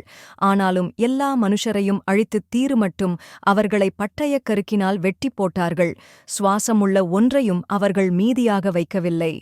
கர்த்தர் தமது தாசனாகிய மோசேக்கு எப்படி கட்டளையிட்டிருந்தாரோ அப்படியே மோசே யோசுவாவுக்கு கட்டளையிட்டிருந்தான். அப்படியே யோசுவா செய்தான். அவன் கர்த்தர் மோசேக்கு கட்டளையிட்டதில் ஒன்றையும் செய்யாமல் விடவில்லை. இந்த பிரகாரமாக யோசுவா சேயீருக்கு ஏறிப் போகிற ஆலாக் மலை துவக்கி லீபனோனின் பள்ளத்தாக்கில் எர்மோன் மலையடியில் இருக்கிற பாகால் காத்மட்டுமுள்ள அந்த முழுத்தேசமாகிய மலைகளையும் அதின் சமபூமியையும் பிடித்துக்கொண்டு அவைகளின் ராஜாக்களையெல்லாம் பிடித்து அவர்களை வெட்டிக் கொன்று போட்டான். யோசுவா நெடுநாளாய் அந்த ராஜாக்கள் எல்லாரோடும் யுத்தம் பண்ணினான். கிபியோனின் குடிகளாகிய ஏவியரைத் தவிர ஒரு பட்டணமும் இஸ்ரவேல் புத்திரரோடே சமாதானம் பண்ணவில்லை. மற்றெல்லா பட்டணங்களையும் யுத்தம் பண்ணிப் பிடித்தார்கள். யுத்தம் பண்ண இஸ்ரவேலுக்கு எதிராக வரும்படிக்கு அவர்களுடைய இருதயம் கடினமானதும், இப்படியே அவர்கள் பேரில் இரக்கம் உண்டாகாமல் கர்த்தர் மோசேக்குக் கட்டளையிட்டபடி அவர்களை அழித்துச் சங்காரம் பண்ணினதும் கர்த்தரால் வந்த காரியமாயிருந்தது. அக்காலத்திலே யோசுவா போய் மலைத் தேசமாகிய எபிரோனிலும் தெபீரிலும் ஆனாபிலும் யூதாவின் சகல மலைகளிலும் இஸ்ரவேலின் சகல மலைகளிலும் இருந்த ஏனாகியரை நிக்கிரகம் பண்ணி அவர்களை அவர்கள் பட்டணங்களோடும் கூடச் சங்கரித்தான். இஸ்ரவேல் புத்திரரின் தேசத்தில் ஏனாக்கியர் ஒருவரும் மீதியாக வைக்கப்படவில்லை. காசாவிலும் காத்திலும் அஸ்தோத்திலும் மாத்திரம் சிலர் மீதியாயிருந்தார்கள். அப்படியே யோசுவா கர்த்தர் மோசேயினிடத்தில் சொன்னபடியெல்லாம் தேசம் அனைத்தையும் பிடித்து அதை இஸ்ரவேலருக்கு அவர்கள் கோத்திரங்களுடைய பங்குகளின்படியே சுதந்தரமாகக் கொடுத்தான். யுத்தம் ஓய்ந்ததினால் தேசம் அமைதலாயிருந்தது. யோசுவா அதிகாரம் 12. யோர்தானுக்கு அப்புறத்தில் சூரியன் உதயமாகிற திசையிலே அர்னோன் ஆறு துவக்கி எர்மோன் மலை மட்டும் கிழக்கே சமபூமி எல்லையிலெல்லாமுள்ள ராஜாக்களை இஸ்ரவேல் புத்திரர் முறிய அடித்து அவர்களுடைய தேசங்களையும் சுதந்தரித்துக் கொண்டார்கள். அந்த ராஜாக்களில் எஸ்போனின் குடியிருந்த எமோரியரின் ராஜாவாகிய சீகோன் அர்னோன் ஆற்றங்கரையிலிருக்கிற ஆரோவேர் தொடங்கி ஆற்றின் நடுமயமும் பாதிக் கீலேயாத்து முற்பட அம்மோன் புத்திரரின் எல்லையான யாபோக்கு ஆறுமட்டுமுள்ள தேசத்தையும் சமனான வெளிதுவக்கி கிழக்கேயிருக்கிற கின்னரேத் கடல் மட்டும் பெத்தியசிமோத் வழியாய் கிழக்கேயிருக்கிற சமனான வெளியின் கடலாகிய உப்புக்கடல் மட்டும் இருக்கிற தேசத்தையும் தெற்கே அஸ்தோத் பிஸ்காவுக்குத் தாழ்வாயிருக்கிற தேசத்தையும் ஆண்டான். ராட்சதரில் மீதியான பாசானின் ராஜாவாகிய ஓகின் எல்லையையும் சுதந்தரித்துக் கொண்டார்கள். அவன் அஸ்தரோத்திலும் எத்ரேயிலும் வாசம் பண்ணி எர்மோன் மலையையும் சல்காவையும் கெசூரியர் மாகாத்தியர் எல்லை மட்டும் எஸ்போனின் ராஜாவாகிய சீகோனின் எல்லையாயிருந்த பாதிக் கீலேயாத் மட்டும் இருக்கும் பாரான் அனைத்தையும் ஆண்டான். அவர்களை கர்த்தரின் தாசனாகிய மோசேயும் இஸ்ரவேல் புத்திரரும் முறிய அடித்தார்கள். அத்தேசத்தை கர்த்தரின் தாசனாகிய மோசே ரூபனியருக்கும் காத்தியருக்கும் மனாசேயின் பாதிக்கோத்திரத்துக்கும் சுதந்தரமாகக் கொடுத்தான். யோர்தானுக்கு இப்புறத்திலே மேற்கே லீபனோனின் பள்ளத்தாக்கிலுள்ள பாகால்காத் முதற்கொண்டு சேயீருக்கு ஏறிப்போகிற ஆலாக் மலை மட்டும் மலைகளிலும் பள்ளத்தாக்குகளிலும் சமபூமியிலும் மலைகளுக்கடுத்த புறங்களிலும் வனாந்தரத்திலும் தெற்குத் தேசத்திலும் இருக்கிறதும் யோசுவா இஸ்ரவேல் கோத்திரங்களுக்கு சுதந்தரமாக பங்கிட்டதுமான ஏத்தியர், எமோரியர், கானானியர், பெரிசியர், ஏவியர், எபூசியர் என்பவர்களுடைய தேசத்தில் இருந்தவர்களும் யோசுவாவும் இஸ்ரவேல் புத்திரரும் முறிய அடித்தவர்களுமான ராஜாக்கள் யாரெனில், எரிகோவின் ராஜா ஒன்று, பெத்தேலுக்கு அருகான ஆயியின் ராஜா ஒன்று, எருசலேமின் ராஜா ஒன்று, எபிரோனின் ராஜா ஒன்று, யர்மூத்தின் ராஜா ஒன்று, லாகீசின் ராஜா ஒன்று, எக்லோனின் ராஜா ஒன்று, கேசேரின் ராஜா ஒன்று, தெபீரின் ராஜா ஒன்று, கெதேரின் ராஜா ஒன்று, ஒர்மாவின் ராஜா ஒன்று, ஆராதின் ராஜா ஒன்று, லிப்னாவின் ராஜா ஒன்று, அதுல்லாமின் ராஜா ஒன்று, மக்கெதாவின் ராஜா ஒன்று, பெத்தேலின் ராஜா ஒன்று, தப்புவாவின் ராஜா ஒன்று, எப்பேரின் ராஜா ஒன்று, ஆப்பெக்கின் ராஜா ஒன்று, லசரோனின் ராஜா ஒன்று, மாதோனின் ராஜா ஒன்று, ஆத்சோரின் ராஜா ஒன்று, சிம்சோன் மேரோனின் ராஜா ஒன்று, அக்சாபின் ராஜா ஒன்று, தானாகின் ராஜா ஒன்று, மெகிதோவின் ராஜா ஒன்று, கேதேசின் ராஜா ஒன்று, கர்மேலுக்கடுத்த யொக்னியாமின் ராஜா ஒன்று, தோரின் கரையைச் சேர்ந்த தோரின் ராஜா ஒன்று, கில்காலுக்கடுத்த ஜாதிகளின் ராஜா ஒன்று, திர்சாவின் ராஜா ஒன்று. ஆக இவர்களெல்லாரும் 31 ராஜாக்கள். யோசுவா அதிகாரம் 13. யோசுவா வயது சென்று முதிர்ந்தவனான போது கர்த்தர் அவனை நோக்கி, நீ வயது சென்றவனும் முதிர்ந்தவனுமானாய், சுதந்தரித்துக் கொள்ள வேண்டிய தேசம் இன்னும் மகா விஸ்தாரமாயிருக்கிறது. மீதியாயிருக்கிற தேசம் எவையெனில், எகிப்துக்கு எதிரான சீகோர் ஆறுதுவக்கி கானானியரை சேர்ந்ததாக எண்ணப்படும்.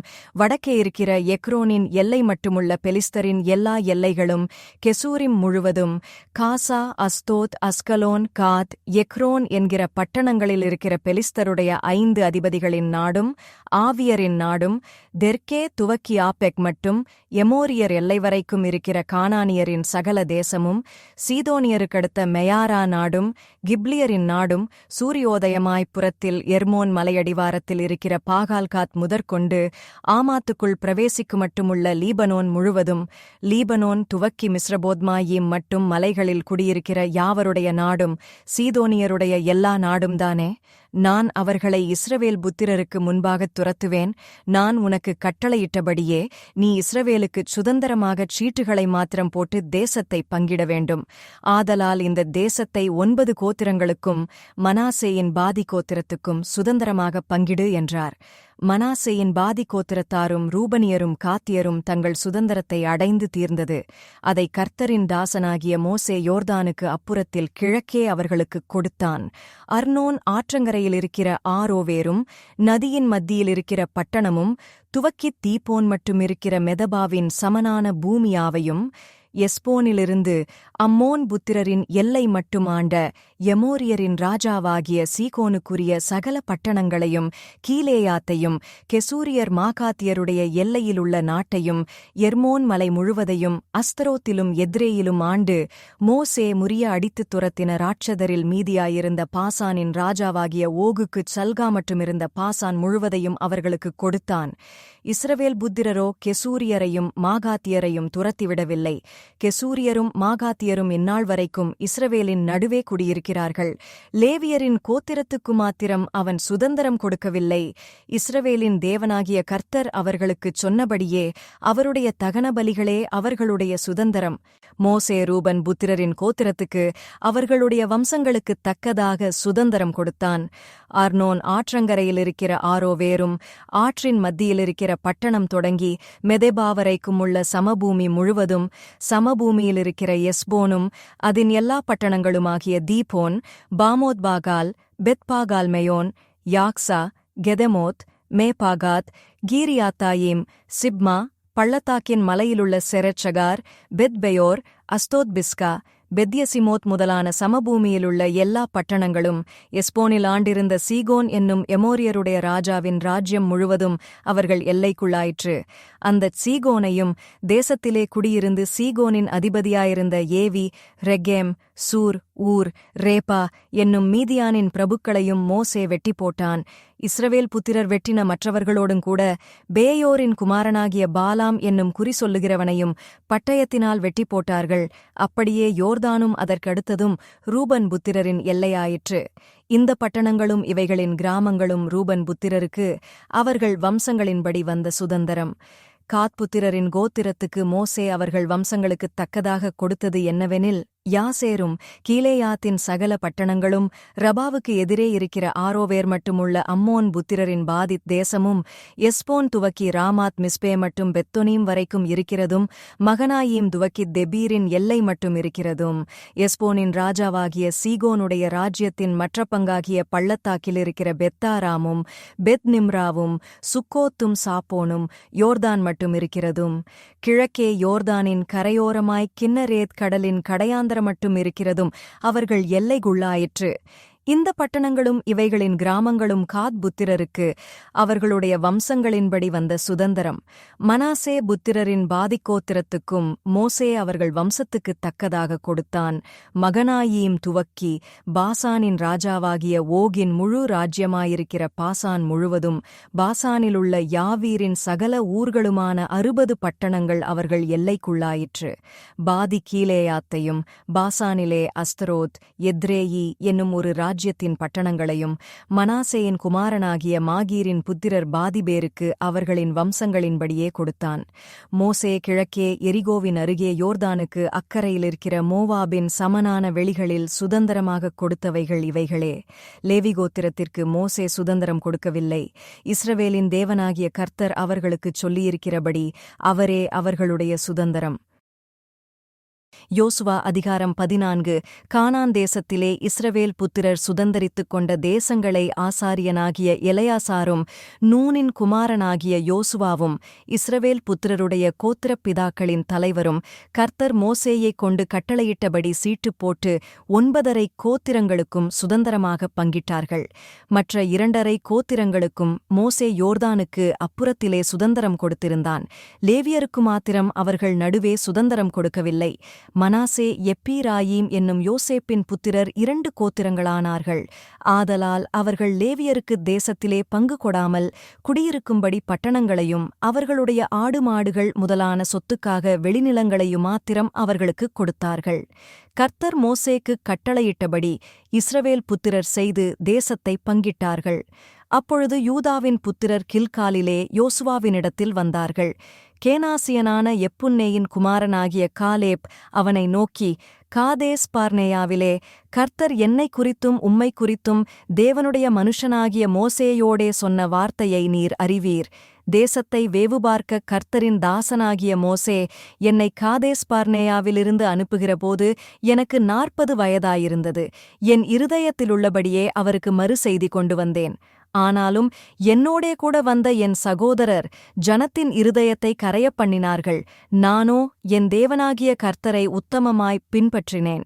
அந்நாளிலே மோசே, நீ என் தேவனாகிய கர்த்தரை உத்தமமாய் பின்பற்றினபடியால் உன் கால் மிதித்த தேசம் உனக்கும் உன் பிள்ளைகளுக்கும் என்றைக்கும் சுதந்திரமாயிருக்க கடவது என்று சொல்லி ஆணையிட்டார். இப்போதும் இதோ கர்த்தர் சொன்னபடியே என்னை உயிரோடே காத்தார். இஸ்ரவேலர் வனாந்தரத்தில் சஞ்சரிக்கையில் கர்த்தர் அந்த வார்த்தையை மோசேயோடே சொல்லி இப்போது 45 வருஷமாயிற்று. இதோ இன்று நான் 85 வயதுள்ளவன். மோசே என்னை அனுப்புகிற நாளில் எனக்கு இருந்த அந்த பெலன் இந்நாள் வரைக்கும் எனக்கு இருக்கிறது. யுத்தத்துக்குப் போக்கும் வரத்துமாயிருக்கிறதற்கு அப்போது எனக்கு இருந்த பெலன் இப்போதும் எனக்கு இருக்கிறது. ஆகையால் கர்த்தர் அந்நாளிலே சொன்ன இந்த மலைநாட்டை எனக்குத் தாரும். அங்கே ஏனாக்கியரும் ஆரணிப்பான பெரிய பட்டணங்களும் உண்டென்று நீர் அந்நாளிலே கேள்விப்பட்டீரே. கர்த்தர் என்னோடிருப்பாரானால் கர்த்தர் சொன்னபடி அவர்களைத் துரத்திவிடுவேன் என்றான். அப்பொழுது யோசுவா எப்புன்னேயின் குமாரனாகிய காலேபை ஆசீர்வதித்து எபிரோனை அவனுக்குச் சுதந்திரமாகக் கொடுத்தான்.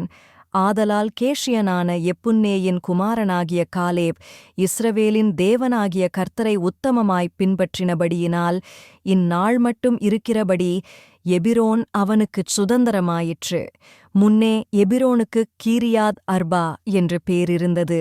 அர்பா என்பவன் ஏனாக்கியருக்குள்ளே பெரிய மனுஷனாயிருந்தான். யுத்தம் ஓய்ந்ததினால் தேசம் அமைதலாயிருந்தது. யோசுவா அதிகாரம் 15. யூதா புத்திரரின் கோத்திரத்திற்கு அவர்களுடைய வம்சங்களின்படி உண்டான பங்கு வீதமாவது, ஏதோமின் எல்லைக்கு அருகான சீன் வனாந்தரமே தென்புறத்தின் கடையெல்லை.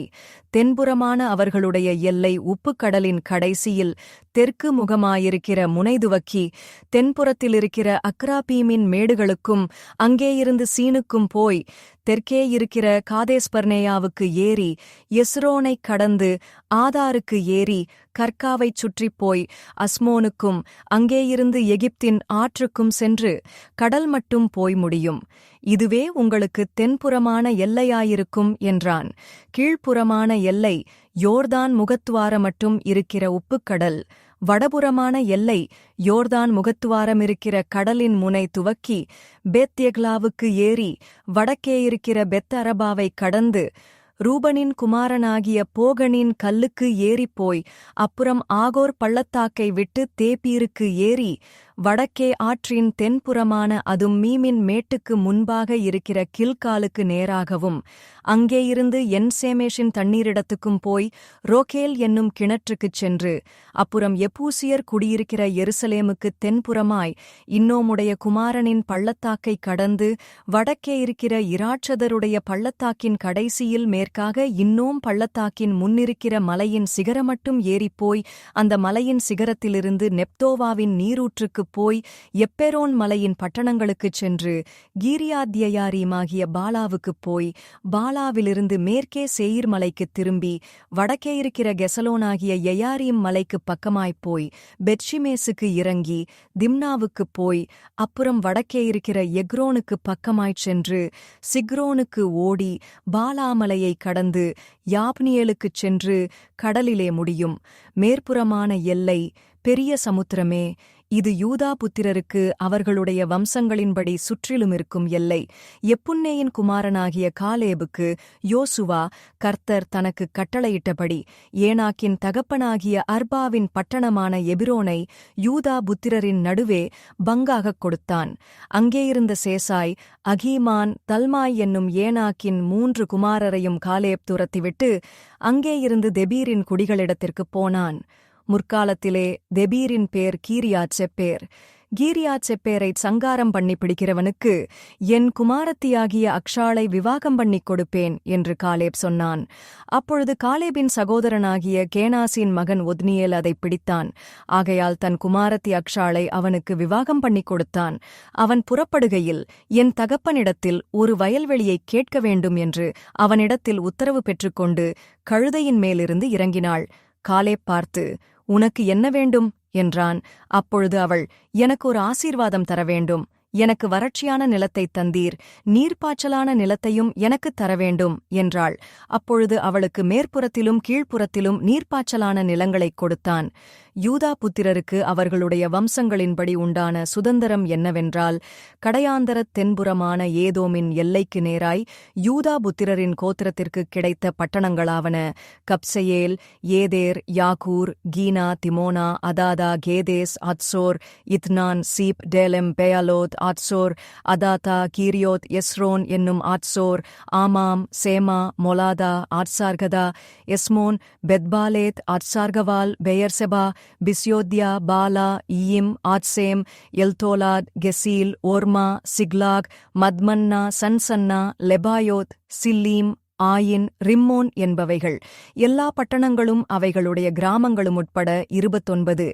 பள்ளத்தாக்கு நாட்டில் எஸ்தாவேல், சோரியா, அஷ்னா, சனோகா, என்கன்னீம், தப்புவா, யனாம், யர்மூத், அதுல்லாம், சோக்கோ, அசேக்கா, சாராயீம், அதித்தாயீம், கெதேரா, கேதெரொத்தாயீம். இந்த பட்டணங்களும் அவைகளுடைய கிராமங்களும் உட்பட 14. சேனான், அதாஷா, மிக்தல்காத், திலியான், மிஸ்பே, யோக்தெயேல், லாகீஸ், போஸ்காத், எக்லோன், காப்போன், லகமாம், கித்லீஷ், கெதரோத், பெட்டாகோன், நாகமா, மக்கேதா. இந்த பட்டணங்களும் கிராமங்களும் உட்பட 16. லிப்னா, எத்தேர், ஆஷான், இப்தா, அஸ்னா, நெட்ஷீப், கேகிலா, அக்சீப், மரேஷா. இந்த பட்டணங்களும் அவைகளுடைய கிராமங்களும் உட்பட 9. எக்ரோனும் அதன் வெளிநிலங்களும் கிராமங்களும், எக்ரோன் துவக்கிச் சமுத்திரம் மட்டும், அஸ்தோத்தின் புறத்தில் இருக்கிற சகல ஊர்களும் அவைகளின் கிராமங்களும், அஸ்தோத்தும் அதன் வெளிநிலங்களும் கிராமங்களும், காசாவும் எகிப்தின் நதி மட்டுமிருக்கிற அதன் வெளிநிலங்களும் கிராமங்களுமே. பெரிய சமுத்திரமே எல்லை. மலைகளில் சாமீர், யாத்தீர், சோக்கோ, தன்னா, தெபீர் என்னப்பட்ட கீரியாத் சன்னா, ஆனாப், எஸ்தெமோ, ஆனீம், கோசேன், ஓலோன், கிலோ. இந்த பட்டணங்களும் அவைகளுடைய கிராமங்களும் உட்பட 11. ஆராப், தூமா, எஷியான், யானூம், பெத்தபுவா, ஆபெக்கா, உம்தா, எபிரோனாகிய கீரியாத் அர்பா, சியோர். இந்த பட்டணங்களும் அவைகளுடைய கிராமங்களும் உட்பட 9. மாகோன், கர்மேல், சீப், யுத்தா, யஸ்ரயேல், யொக்தெயாம், சனோகா, காயின், கிபியா, திம்னா. இந்த பட்டணங்களும் அவைகளுடைய கிராமங்களும் உட்பட 10. அல்கூல், பெத்சூர், கெதோர், மகாராத், பெதானோத், எல்தெகோன். இந்த பட்டணங்களும் அவைகளுடைய கிராமங்களும் உட்பட 6. கீரியாத் யயாரீமாகிய கீரியாத் பாகால், ரப்பா. இந்த பட்டணங்களும் அவைகளுடைய கிராமங்களும் உட்பட 2. வனாந்தரத்தில் பெத் அரபா, மித்தீன், செக்காக்கா, நிப்சான், உப்பு பட்டணம், என்கேதி. இந்த பட்டணங்களும் அவைகளுடைய கிராமங்களும் உட்பட 6. எருசலேமிலே குடியிருந்த எபூசியரை யூதாபுத்திரர் துரத்திவிடக் கூடாமற் போயிற்று. ஆகையால் இந்நாள் மட்டும் எபூசியர் யூதா புத்திரரோடே எருசலேமிலே குடியிருக்கிறார்கள். யோசுவா அதிகாரம் 16. யோசேப்பின் புத்திரருக்கு விழுந்த சீட்டினால் அகப்பட்ட பங்கு வீதமாவது: பெத்தேலிலிருந்து லூசுக்குப் போய் அர்கீயனுடைய எல்லையாகிய அத்ரோத்தைக் கடந்து மேற்கே யப்லேத்தியரின் எல்லைக்கும் தாழ்வான பெத்தொரோன் காசேர் என்னும் எல்லைகள் மட்டும் இறங்கி சமுத்திரம் வரைக்கும் போய் முடியும். இதை யோசேப்பின் புத்திரராகிய மனாசேயும் எப்பீராயீமும் சுதந்தரித்தார்கள். எப்பீராயீம் புத்திரருக்கு அவர்களுடைய வம்சங்களின்படி உண்டான சுதந்தரத்தினுடைய கிழக்கு எல்லை அதரோத் அதார் துவக்கி மேலான பெத்தொரோன் மட்டும் போகிறது. மேற்கு எல்லை மிக்மேத்தாத்திற்கு வடக்காகச் சென்று கிழக்கே தானாத் சீலோவுக்குத் திரும்பி அதை யனோகாவுக்குக் கிழக்காகக் கடந்து யனோகாவிலிருந்து அதரோத்திற்கும் நகராத்திற்கும் இறங்கி எரிகோவின் அருகே வந்து யோர்தானுக்குச் செல்லும். தப்புவாவிலிருந்து மேற்கு எல்லை கானானதிக்குப் போய் சமுத்திரத்திலே முடியும். இது எப்ராயீம் புத்திரரின் கோத்திரத்திற்கு அவர்கள் வம்சங்களின்படி உண்டான சுதந்தரம். பின்னும் எப்ராயீம் புத்திரருக்கு பிரத்யேகமாய்க் கொடுக்கப்பட்ட பட்டணங்களும் அவைகளின் கிராமங்களுமெல்லாம் மனாசே புத்திரருடைய சுதந்தரத்தின் நடுவே இருக்கிறது. அவர்கள் காசேரிலே குடியிருந்த கானானியரை துரத்திவிடவில்லை. ஆகையால் கானானியர் இந்நாள் மட்டும் இருக்கிறபடி எப்ராயீமருக்குள்ளே குடியிருந்து பகுதி கட்டுகிறவர்களாய்ச் சேவிக்கிறார்கள். யோசுவா அதிகாரம் 17 மனாசே கோத்திரத்திற்கும் பங்கு கிடைத்தது. அவன் யோசேப்புக்கு முதற்பேரானவன். மனாசேயின் மூத்த குமாரனும் கிலெயாத்தின் தகப்பனுமான மாகீர் யுத்த மனுஷனானபடியினால் கீலேயாத்தும் பாசானும் அவனுக்குக் கிடைத்தது. அபியேசரின் புத்திரரும் ஏலேக்கின் புத்திரரும் அஸ்ரியேலின் புத்திரரும் செகேமின் புத்திரரும் எப்பேரின் புத்திரரும் செமீதாவின் புத்திரருமான மனாசேயின் மற்ற குமாரரின் புத்திரராகிய அபியேசரின் வம்சங்களுக்குத் தக்க சுதந்திரம் கொடுக்கப்பட்டது. தங்கள் வம்சங்களுக்குள்ளே அவர்களே யோசேப்புடைய குமாரனாகிய மனாசேயின் ஆண் பிள்ளைகளாயிருந்தார்கள். மனாசேயின் குமாரனாகிய மாகீருக்குப் பிறந்த கிலெயாத்தின் குமாரனாகிய எப்பேரின் மகன் செலொப்பியாத்துக்கு குமாரத்திகள் தவிர குமாரர் இல்லை. அவன் குமாரத்திகளின் நாமங்கள் மக்லாள், நோவாள், ஒக்லாள், மில்காள், திர்ச்சாள் என்பவைகள். அவர்கள் ஆசாரியனாகிய ஏலெயாசாருக்கும் நூனின் குமாரனாகிய யோசுவாவுக்கும் பிரபுக்களுக்கும் முன்பாகச் சேர்ந்து வந்து, எங்கள் சகோதரர் நடுவே எங்களுக்குச் சுதந்திரம் கொடுக்கும்படி கர்த்தர் மோசேக்குக் கட்டளையிட்டார் என்றார்கள். ஆகையால் அவர்கள் தகப்பனுடைய சகோதரரின் நடுவே கர்த்தருடைய வாக்கின்படி அவர்களுக்குச் சுதந்திரம் கொடுத்தான். யோர்தானுக்கு அப்புறத்திலே இருக்கிற கீலேயாத், பாசான் என்னும் தேசங்களையல்லாமல் மனாசேக்குச் சீட்டிலே விழுந்தது 10 பங்குகளாம். மனாசேயின் குமாரத்திகள் அவன் குமாரருக்குள்ளே சுதந்திரம் பெற்றார்கள். மனாசேயின் மற்ற புத்திரருக்கு கீலேயாத் தேசம் கிடைத்தது. மனாசேயின் எல்லை ஆசேர் தொடங்கிச் சீகேமின் முன்னிருக்கிற மிக்மேத்தாவுக்கும் அங்கேயிருந்து வலது புறமாய் எந்தப்புவாவின் குடிகளிடத்திற்கும் போகிறது. தப்புவாவின் நிலம் மனாசேக்குக் கிடைத்தது. மனாசேயின் எல்லையோடிருக்கிற தப்புவாவோ எப்ராயீம் புத்திரரின் வம்சமாயிற்று. அப்புறம் அந்த எல்லை கானா என்னும் ஆற்றுக்குப் போய் ஆற்றுக்குத் தெற்காக இறங்குகிறது. மனாசேயின் பட்டணங்களின் நடுவே இருக்கிற அவ்விடத்துப் பட்டணங்கள் எப்பீராயீமுடையவைகள். மனாசேயின் எல்லை ஆற்றுக்கு வடக்கே இருந்து சமுத்திரத்துக்குப் போய் முடியும். தென்னாடு எப்பிராயீமுடையது, வடநாடு மனாசேயினுடையது. சமுத்திரம் அதின் எல்லை. அது வடக்கே ஆசேரையும் கிழக்கே இசக்காரையும் தொடுகிறது. இசக்காரிலும் ஆசேரிலுமிருக்கிற 3 நாடுகளாகிய பெத்செயானும் அதின் ஊர்களும், இப்லேயாமும் அதின் ஊர்களும், தோரின் குடிகளும் அதின் ஊர்களும், எந்தோரின் குடிகளும் அதின் ஊர்களும், தானாகின் குடிகளும் அதின் ஊர்களும், மெகிதோவின் குடிகளும் அதின் ஊர்களும் மனாசேயினுடையவைகள். மனாசேயின் புத்திரர் அந்தப் பட்டணங்களின் குடிகளைத் துரத்திவிடக் கூடாமற் போயிற்று. கானானியர் அந்தச் சீமையிலேதானே குடியிருக்க வேண்டுமென்றிருந்தார்கள். இஸ்ரவேல் புத்திரர் பலத்தபோதும் கானானியரை முற்றிலும் துரத்திவிடாமல் அவர்களை பகுதி கட்டுகிறவர்களாக்கிக் கொண்டார்கள். யோசேப்பின் புத்திரர் யோசுவாவை நோக்கி, கர்த்தர் எங்களை இதுவரைக்கும் ஆசீர்வதித்து வந்ததினால் நாங்கள் ஜனம் பெருத்தவர்களாயிருக்கிறோம். நீர் எங்களுக்குச் சுதந்திரமாக ஒரே வீதத்தையும் ஒரே பங்கையும் கொடுத்தது என்ன என்று கேட்டார்கள். அதற்கு யோசுவா, நீங்கள் ஜனம் பெருத்தவர்களாயும் எப்ராயீம் மலைகள் உங்களுக்கு நெருக்கமாயும் இருந்தால் பெரிசியர் ரெப்பாயீமியர் குடியிருக்கிற காட்டுத் தேசத்துக்குப் போய் உங்களுக்கு இடம் உண்டாக்கிக் கொள்ளுங்கள் என்றான். அதற்கு யோசேப்பின் புத்திரர், மலைகள் எங்களுக்குப் போதாது. பள்ளத்தாக்கு நாட்டிலிருக்கிற பெத்செயானிலும் அதின் ஊர்களிலும் யெஸ்ரயேல் பள்ளத்தாக்கிலும் குடியிருக்கிற எல்லா கானானியரிடத்திலும் 2 புரதங்கள் உண்டு என்றார்கள். யோசுவா யோசேப்பு வம்சத்தாராகிய எப்ராயீமியரையும் மனாசேயரையும் நோக்கி, நீங்கள் ஜனம் பெருத்தவர்கள், உங்களுக்கு மகா பராக்கிரமமும் உண்டு. 1 பங்கு மாத்திரமல்ல, மலை தேசமும் உங்களுடையதாகும். அது காடானபடியினாலே அதை வெட்டித் திருத்துங்கள். அப்பொழுது அதின் கடையாந்தர மட்டும் உங்களுடையதாயிருக்கும். கானானியருக்கு 2 ரதங்கள் இருந்தாலும் அவர்கள் பலத்தவர்களாயிருந்தாலும் நீங்கள் அவர்களைத் துரத்திவிடுவீர்கள் என்றான். யோசுவா அதிகாரம் 18 இஸ்ரவேல் புத்திரரின் சபையெல்லாம் சீலோவிலே கூடி அங்கே ஆசரிப்புக் கூடாரத்தை நிறுத்தினார்கள். தேசம் அவர்கள் வசமாயிற்று. இஸ்ரவேல் புத்திரரில் தங்கள் சுதந்தரத்தை இன்னும் பங்கிட்டுக் கொள்ளாத 7 கோத்திரங்கள் இருந்தது.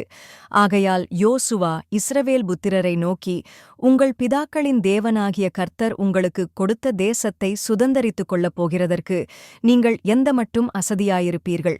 கோத்திரத்திற்கு 300 மனுஷரை தெரிந்து கொள்ளுங்கள். அவர்கள் எழுந்து புறப்பட்டு தேசத்திலே சுற்றித் திரிந்து அதைத் தங்கள் சுதந்தரத்துக்குத் தக்கதாக விவரமாய் எழுதி என்னிடத்தில் கொண்டுவரும்படி அவர்களை அனுப்புவேன். அதை 7 பங்காக பகிரக்கடவர்கள். யூதா வம்சத்தார் தெற்கே இருக்கிற தங்கள் எல்லையிலும் யோசேப்பு வம்சத்தார் வடக்கே இருக்கிற தங்கள் எல்லையிலும் நிலைத்திருக்கட்டும். நீங்கள் தேசத்தை 7 பங்காக விவரித்து எழுதி இங்கே என்னிடத்தில் கொண்டு வாருங்கள். அப்பொழுது இவ்விடத்திலே நம்முடைய தேவனாகிய கர்த்தருடைய சந்நிதியில் உங்களுக்காகச் சீட்டு போடுவேன். லேவியருக்கு உங்கள் நடுவே பங்கில்லை.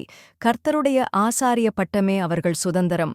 காத்தும் ரூபனும் மனாசேயின் பாதிக்கோத்திரமும் யோர்தானுக்கு அப்புறத்திலே கிழக்கே கர்த்தரின் தாசனாகிய மோசே தங்களுக்குக் கொடுத்த தங்கள் சுதந்தரத்தை அடைந்து தீர்ந்தது என்றான்.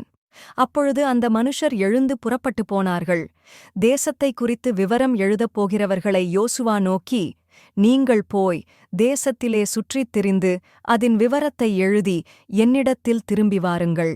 அப்பொழுது இங்கே சீலோவிலே கர்த்தருடைய சந்நிதியில் உங்களுக்காகச் சீட்டு போடுவேன் என்று சொன்னான். அந்த மனுஷர் போய் தேசம் எங்கும் அந்தந்த பட்டணங்களின்படியே 7 பங்காக ஒரு புஸ்தகத்தில் எழுதிக்கொண்டு சீலோவிலே இருக்கிற பாளையத்திலே யோசுவாவினிடத்தில் வந்தார்கள். அப்பொழுது யோசுவா அவர்களுக்காக ஷீலோவிலே கர்த்தருடைய சந்நிதியில் சீட்டு போட்டு அங்கே இஸ்ரவேல் புத்திரருக்கு தேசத்தை அவர்கள் பங்குவீதப்படி பங்கிட்டான். பென்யமீன் புத்திரருக்கு அவர்களுடைய வம்சங்களின்படியே அவர்களுடைய கோத்திரத்துக்குச் சீட்டு விழுந்தது. அவர்கள் பங்குவீதத்தின் எல்லையானது யூதா புத்திரருக்கும் யோசேப்பின் புத்திரருக்கும் நடுவே இருந்தது. அவர்களுடைய வட எல்லை யோர்தானிலிருந்து வந்து எரிகோவுக்கு வடபக்கமாய்ச் சென்று அப்புறம் மேற்கே மலையில் ஏறி பெத்தாவேன் வனாந்தரத்தில் போய் முடியும்.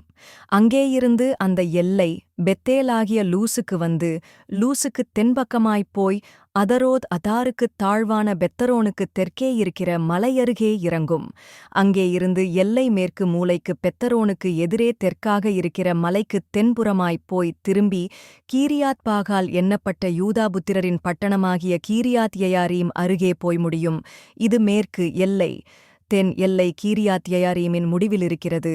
அங்கேயிருந்து எல்லை மேற்கே போய் நெப்தோவாவின் நீரூற்றிற்குச் சென்று அங்கேயிருந்து ஈராட்சதரின் பள்ளத்தாக்கில் வடக்கே இருக்கிற இன்னோமுடைய குமாரரின் பள்ளத்தாக்குக்கு எதிரான மலையடிவாரத்திற்கு இறங்கி அப்புறம் தெற்கே எபூசியருக்கு பகமான இன்னோமின் பள்ளத்தாக்குக்கும் அங்கேயிருந்து என்ரொகேலுக்கும் இறங்கி வந்து வடக்கே போய் என் சேமேசுக்கும் அங்கேயிருந்து அதும்மீம் மேட்டுக்கு எதிரான கெலிலோத்திற்கும் அங்கேயிருந்து ரூபன் குமாரனாகிய போகனின் கல்லினிடத்திற்கும் இறங்கி வந்து அரபாவுக்கு எதிரான வடபக்கமாய்ப் போய் அராபாவுக்கு இறங்கும்.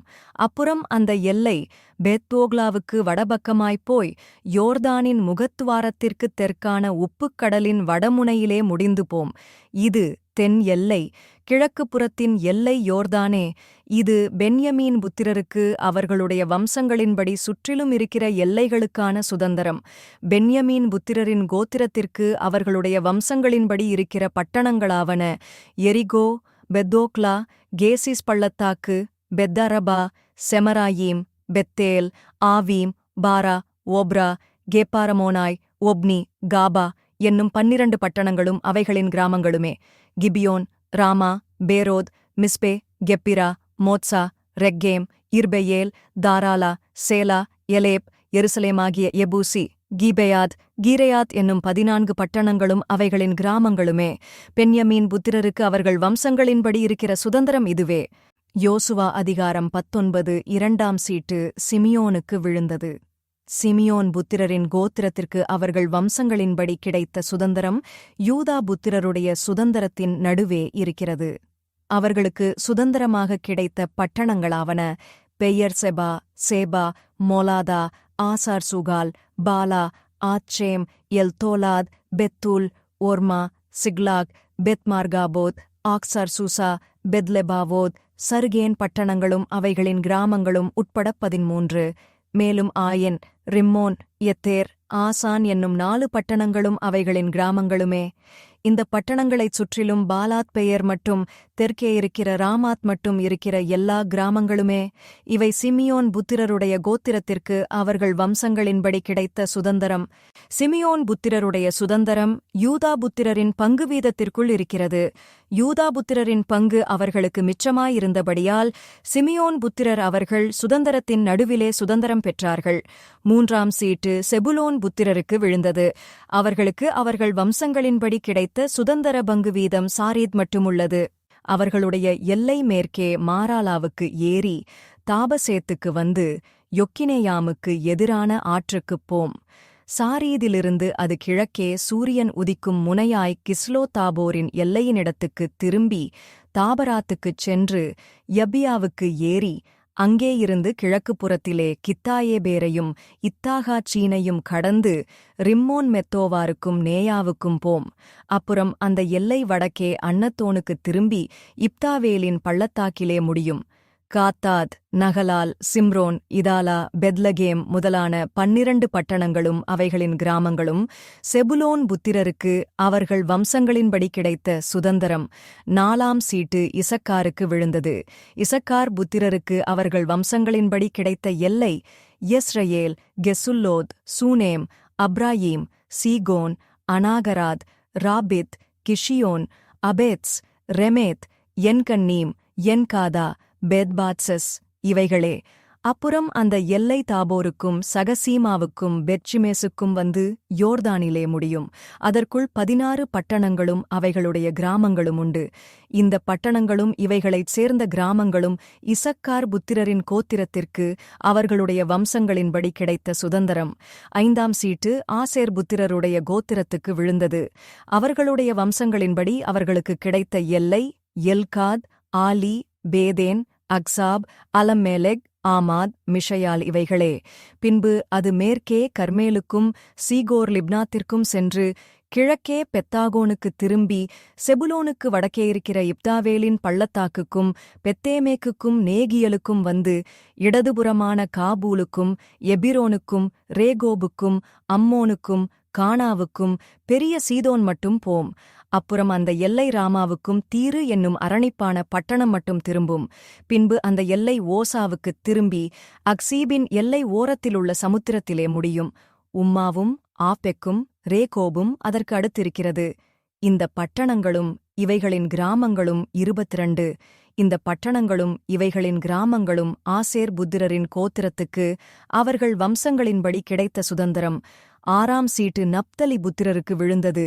நப்தலி புத்திரருக்கு அவர்கள் வம்சங்களின்படி கிடைத்த எல்லை ஏலேப்பிலும் சானானிமிலுள்ள அல்லோனிலுமிருந்து வந்த ஆதமி நெக்கேபின் மேலும் யாப்னியேலின் மேலும் லக்கூ மட்டும் போய் யோர்தானில் முடியும். அப்புறம் அந்த எல்லை மேற்கே அஸ்னோதாபோருக்குத் திரும்பி அங்கேயிருந்து உக்கோருக்குச் சென்று தெற்கே செபுலோனையும் மேற்கே ஆசேரையும் சூரியோதயபுரத்திலே யோர்தானிலே யூதாவையும் சேர்ந்து வரும். அரணிப்பான பட்டணங்களாவன சீத்திம், சேர், அம்மாத், ரக்காத், கின்னரேத், ஆதமா, ராமா, ஆத்சோர், கேதேஸ், எத்ரேயி, எனாத்சோர், ஈரோன், மிக்தாலேல், ஓரேம், பெதானாத், பெட்ஷிமேஸ் முதலானவைகளே. பட்டணங்களும் அவைகளின் கிராமங்களும் உட்பட 19. இந்த பட்டணங்களும் இவைகளின் கிராமங்களும் நப்தலி புத்திரருடைய கோத்திரத்துக்கு அவர்கள் வம்சங்களின்படி உண்டான சுதந்தரம். 7ஆம் சீட்டு தான் புத்திரருடைய கோத்திரத்திற்கு விழுந்தது. அவர்களுக்கு அவர்கள் வம்சங்களின்படி கிடைத்த சுதந்தரத்தின் எல்லையாவது சோரா, எஸ்தாவோல், இர்சேமேஸ், சாலாபீன், ஆயலோன், பெத்லா, ஏலோன், திம்னாதா, எக்ரோன், Eltekeh, Gibbethon, Baalath, யகூத், பெனபெராக், Gath Rimmon, மேயார்கோன், raccoon என்னும் பட்டணங்களும் யாப்போவுக்கு எதிரான எல்லையுமே. தான் புத்திரரின் எல்லை அவர்களுக்கு ஒடுக்கமாயிருந்தபடியால் அவர்கள் புறப்பட்டுப் போய் லேசேமின் மேல் யுத்தம் பண்ணி அதைப் பிடித்து பட்டய கருக்கினால் சங்கரித்து அதை சுதந்தரித்துக் கொண்டு அதிலே குடியிருந்து லேசேமுக்குத் தங்கள் தகப்பனாகிய தானுடைய நாமத்தின்படியே தான் என்று பேரிட்டார்கள். இந்த பட்டணங்களும் இவைகளின் கிராமங்களும் தான் புத்திரரின் கோத்திரத்திற்கு அவர்கள் வம்சங்களின்படி உண்டான சுதந்தரம். தேசத்தை அதன் எல்லைகளின்படி சுதந்திரமாக பங்கிட்டுத் தீர்ந்தபோது இஸ்ரவேல் புத்திரர் நூனின் குமாரனாகிய யோசுவாவுக்கு தங்கள் நடுவிலே ஒரு சுதந்தரத்தை கொடுத்தார்கள். எப்பீராயீமின் மலை தேசத்திலிருக்கிற திம்னாத் சேரா என்னும் அவன் கேட்ட பட்டணத்தை அவனுக்கு கர்த்தருடைய வாக்கின்படியே கொடுத்தார்கள். அந்த பட்டணத்தை அவன் கட்டி அதிலே குடியிருந்தான். ஆசாரியனாகிய எலெயாசாரும் நூனின் குமாரனாகிய யோசுவாவும் கோத்திரப்பிதாக்களுடைய தலைவரும் சீலோவிலே ஆசரிப்புக் கூடாரத்தின் வாசலிலே கர்த்தருடைய சந்நிதியில் இஸ்ரவேல் புத்திரரின் கோத்திரங்களுக்குச் சீட்டு போட்டுக் கொடுத்த சுதந்தரங்கள் இவைகளே. இவ்விதமாய் அவர்கள் தேசத்தை பங்கிட்டு முடித்தார்கள். யோசுவா அதிகாரம் 20. கர்த்தர் யோசுவாவை நோக்கி, நீ இஸ்ரவேல் புத்திரரோடே சொல்ல வேண்டியது என்னவென்றால், அறியாமல் கைப்பிசகாய் ஒருவனைக் கொன்றவன் ஓடிப்போயிருக்கும்படி நான் மோசேயைக் கொண்டு உங்களுக்கு கற்பித்த அடைக்கலப் பட்டணங்களை உங்களுக்கு ஏற்படுத்திக் கொள்ளுங்கள். அவைகள் உங்களுக்கு இரத்தப்பழி வாங்குகிறவனுடைய கைக்குத் தப்பிப் போயிருக்கத்தக்க அடைக்கலமாயிருக்கும். அந்தப் பட்டணங்களில் ஒன்றிற்கு ஓடி வருகிறவன் பட்டணத்தின் ஒலிமுக வாசலில் நின்று கொண்டு அந்தப் பட்டணத்தினுடைய மூப்பரின் செவிகள் கேட்க தன் காரியத்தை சொல்வானாக. அப்பொழுது அவர்கள் அவனைத் தங்களிடத்தில் பட்டணத்துக்குள்ளே சேர்த்துக்கொண்டு தங்களோடே குடியிருக்க அவனுக்கு இடம் கொடுக்கக் கடவர்கள். பழிவாங்குகிறவன் அவனைத் தொடர்ந்து வந்தால் அவன் பிறனை முற்பகையின்றி அறியாமல் கொன்றதினால் அவனை இவன் கையில் ஒப்புக் கொடாதிருக்க வேண்டும். நியாயம் விசாரிக்கும் சபைக்கு முன்பாக அவன் நிற்கும் வரைக்கும், அந்நாட்களில் இருக்கிற பிரதான ஆசாரியன் மரணமடையும் வரைக்கும் அவன் அந்தப் பட்டணத்திலே குடியிருக்கக் கடவன்.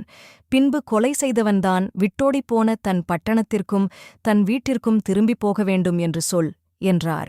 அப்படியே அவர்கள் நப்தலியின் மலைத்தேசமான கலிலேயாவிலுள்ள கேதேசையும், எப்பிராயீமின் மலைத்தேசத்திலுள்ள சீகேமையும், யூதாவின் மலைத்தேசத்திலுள்ள எபிரோனாகிய கீரியாத் அர்பாவையும் ஏற்படுத்தினார்கள். எரிகோவிலிருக்கும் யோர்தானுக்கு அக்கரையான கிழக்கிலே ரூபன் கோத்திரத்திற்கு இருக்கும் சமபூமியின் வனாந்தரத்திலுள்ள பேசேரையும், காத் கோத்திரத்திற்கு இருக்கும் கீலேயாத்திலுள்ள ராமோத்தையும், மனாசே கோத்திரத்திற்கு இருக்கும் பாசானிலுள்ள கோலானையும் குறித்து வைத்தார்கள். கைப்பிசகாய் ஒருவனைக் கொன்றவன் எவனோ அவன் சபைக்கு முன்பாக நிற்கும் வரைக்கும் பழிவாங்குகிறவன் கையினால் சாகாதபடிக்கு ஓடிப்போய் ஒதுங்கும்படி இஸ்ரவேல் புத்திரர் யாவருக்கும் அவர்கள் நடுவே தங்குகிற பரதேசிக்கும் குறிக்கப்பட்ட பட்டணங்கள் இவைகளே. யோசுவா அதிகாரம் 21. அப்பொழுது லேவியரின் வம்சப்பிதாக்களின் தலைவர் கானான் தேசத்திலிருக்கிற சீலோவிலே ஆசாரியனாகிய ஏலயாசாரிடத்திலும் நூனின் குமாரனாகிய யோசுவாவிடனித்திலும் இஸ்ரவேல் புத்திரருடைய கோத்திரப் பிதாக்களிலுள்ள தலைவரிடத்திலும் சேர்ந்து வந்து, நாங்கள் குடியிருக்கும் பட்டணங்களையும் எங்கள் மிருக ஜீவன்களுக்காக வெளிநிலங்களையும் எங்களுக்கு கொடுக்கும்படி கர்த்தர் மோசேயைக் கொண்டு கட்டளையிட்டாரே என்றார்கள். கர்த்தருடைய வாக்கின்படியே இஸ்ரவேல் புத்திரர் தங்கள் சுதந்திரத்திலே லேவியருக்கு பட்டணங்களையும் அவைகளின் வெளிநிலங்களையும் கொடுத்தார்கள். கோகாத்தியரின் வம்சங்களுக்குச் சீட்டு விழுந்தது. அந்தச் சீட்டின்படி லேவியரில் ஆசாரியனாகிய ஆரோனின் குமாரருக்கு யூதா கோத்திரத்திலும் சீமியோன் கோத்திரத்திலும் பென்யமீன் கோத்திரத்திலும் கிடைத்த பட்டணங்கள் 13. கோகாத்தின் மற்ற புத்திரருக்கு எப்பிராயீம் கோத்திரத்தின் வம்சங்களுக்குள்ளும் தான் கோத்திரத்திலும் மனாசேயின் பாதி கோத்திரத்திலும் சீட்டினால் கிடைத்த பட்டணங்கள் 10.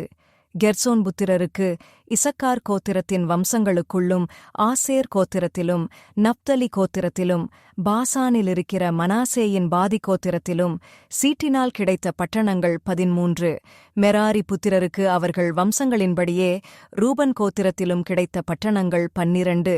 இந்த பட்டணங்களையும் அவைகளின் வெளிநிலங்களையும் இஸ்ரவேல் புத்திரர் கர்த்தர் மோசேயைக் கொண்டு கட்டளையிட்டபடியே சீட்டு போட்டு லேவியருக்குக் கொடுத்தார்கள்.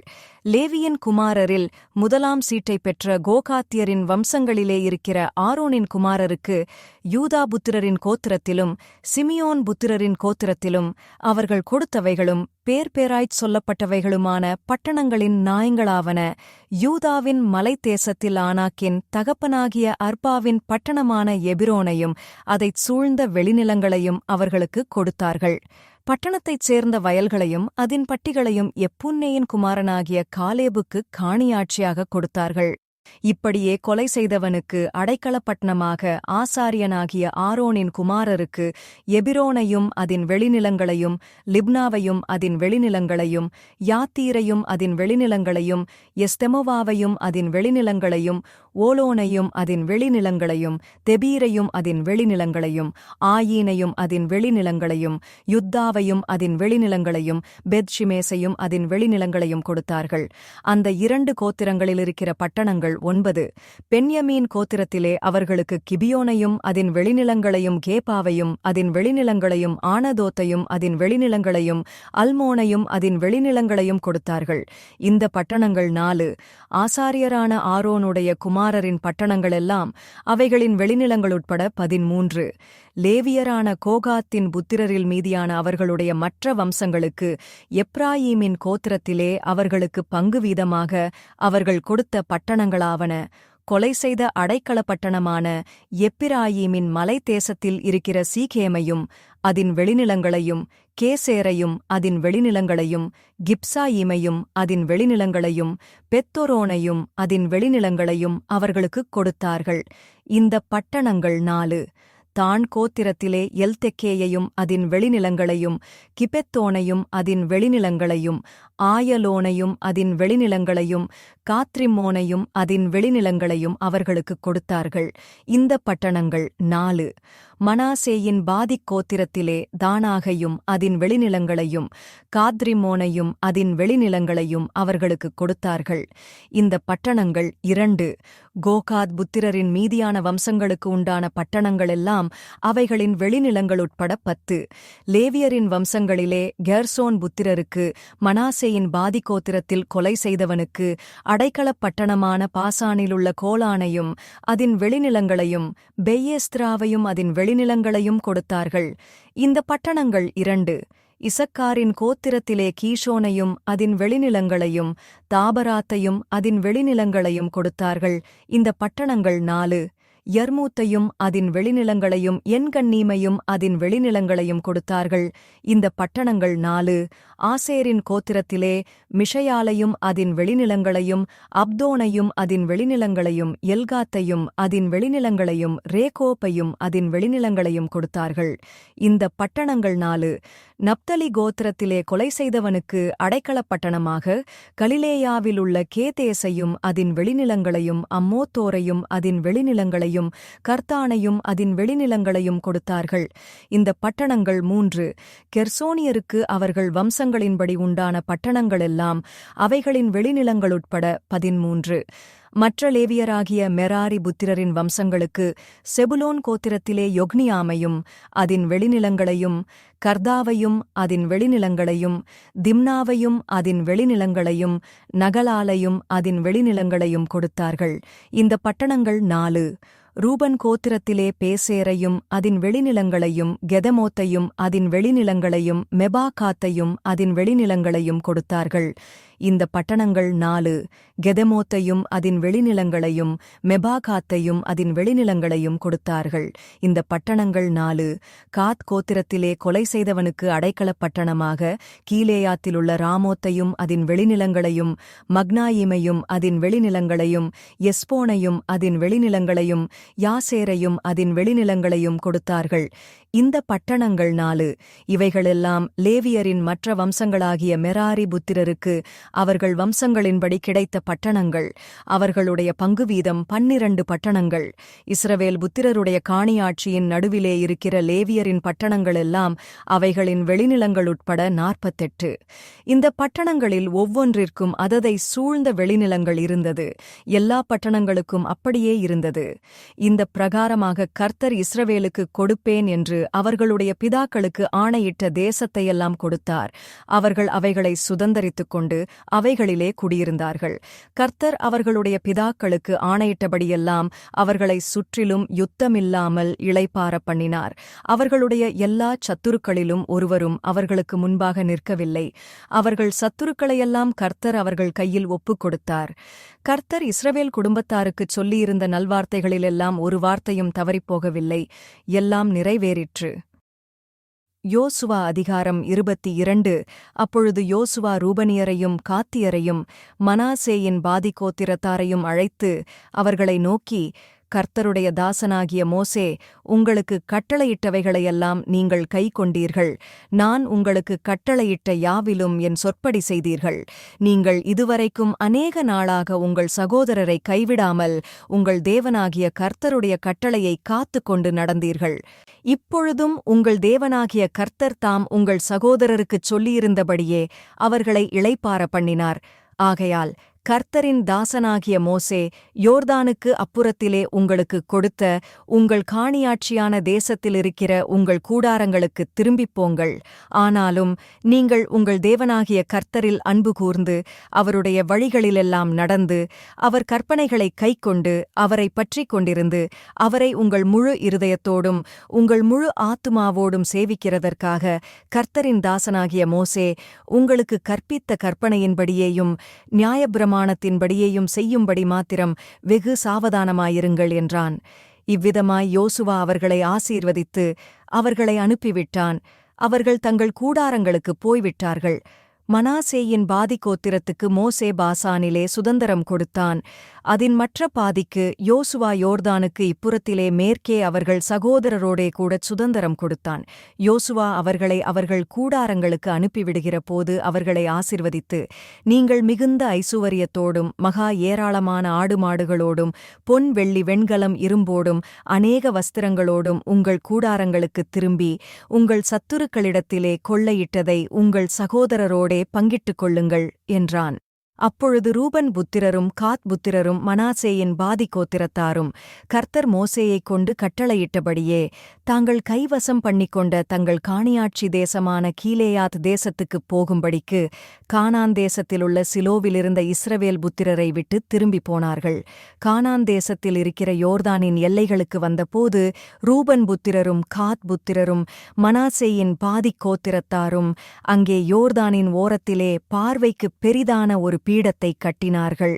ரூபன் புத்திரரும் காத் புத்திரரும் மனாசேயின் பாதி கோத்திரத்தாரும் கானான் தேசத்துக்கு எதிரே இஸ்ரவேல் புத்திரருக்கு அடுத்த யோர்தானின் எல்லைகளில் ஒரு பீடத்தைக் கட்டினார்கள் என்று இஸ்ரவேல் புத்திரர் கேள்விப்பட்டார்கள்.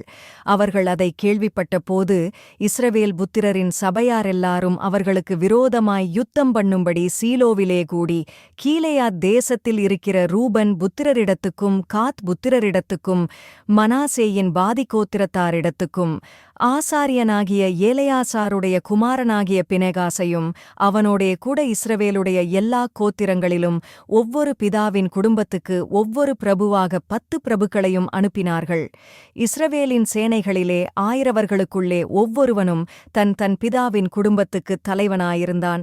அவர்கள் கீலேயாத் தேசத்திலே ரூபன் புத்திரர் காத் புத்திரர் மனாசேயின் பாதிக் கோத்திரத்தாராகிய இவர்களிடத்திற்கு வந்து, நீங்கள் இந்நாளிலே கர்த்தரை பின்பற்றாதபடிக்குப் புரண்டு இந்நாளிலே கர்த்தருக்கு விரோதமாய் கலகம் பண்ணும்படியாக உங்களுக்கு ஒரு பீடத்தைக் கட்டி இஸ்ரவேலின் தேவனுக்கு விரோதமாகப் பண்ணின இந்த துரோகம் என்ன? பேயோரின் அக்கிரமம் நமக்குப் போதாதா? கர்த்தருடைய சபையிலே வாதை உண்டாயிருந்ததே, இந்நாள் வரைக்கும் நாம் அதினின்று நீங்கிச் சுத்தமாகவில்லையே.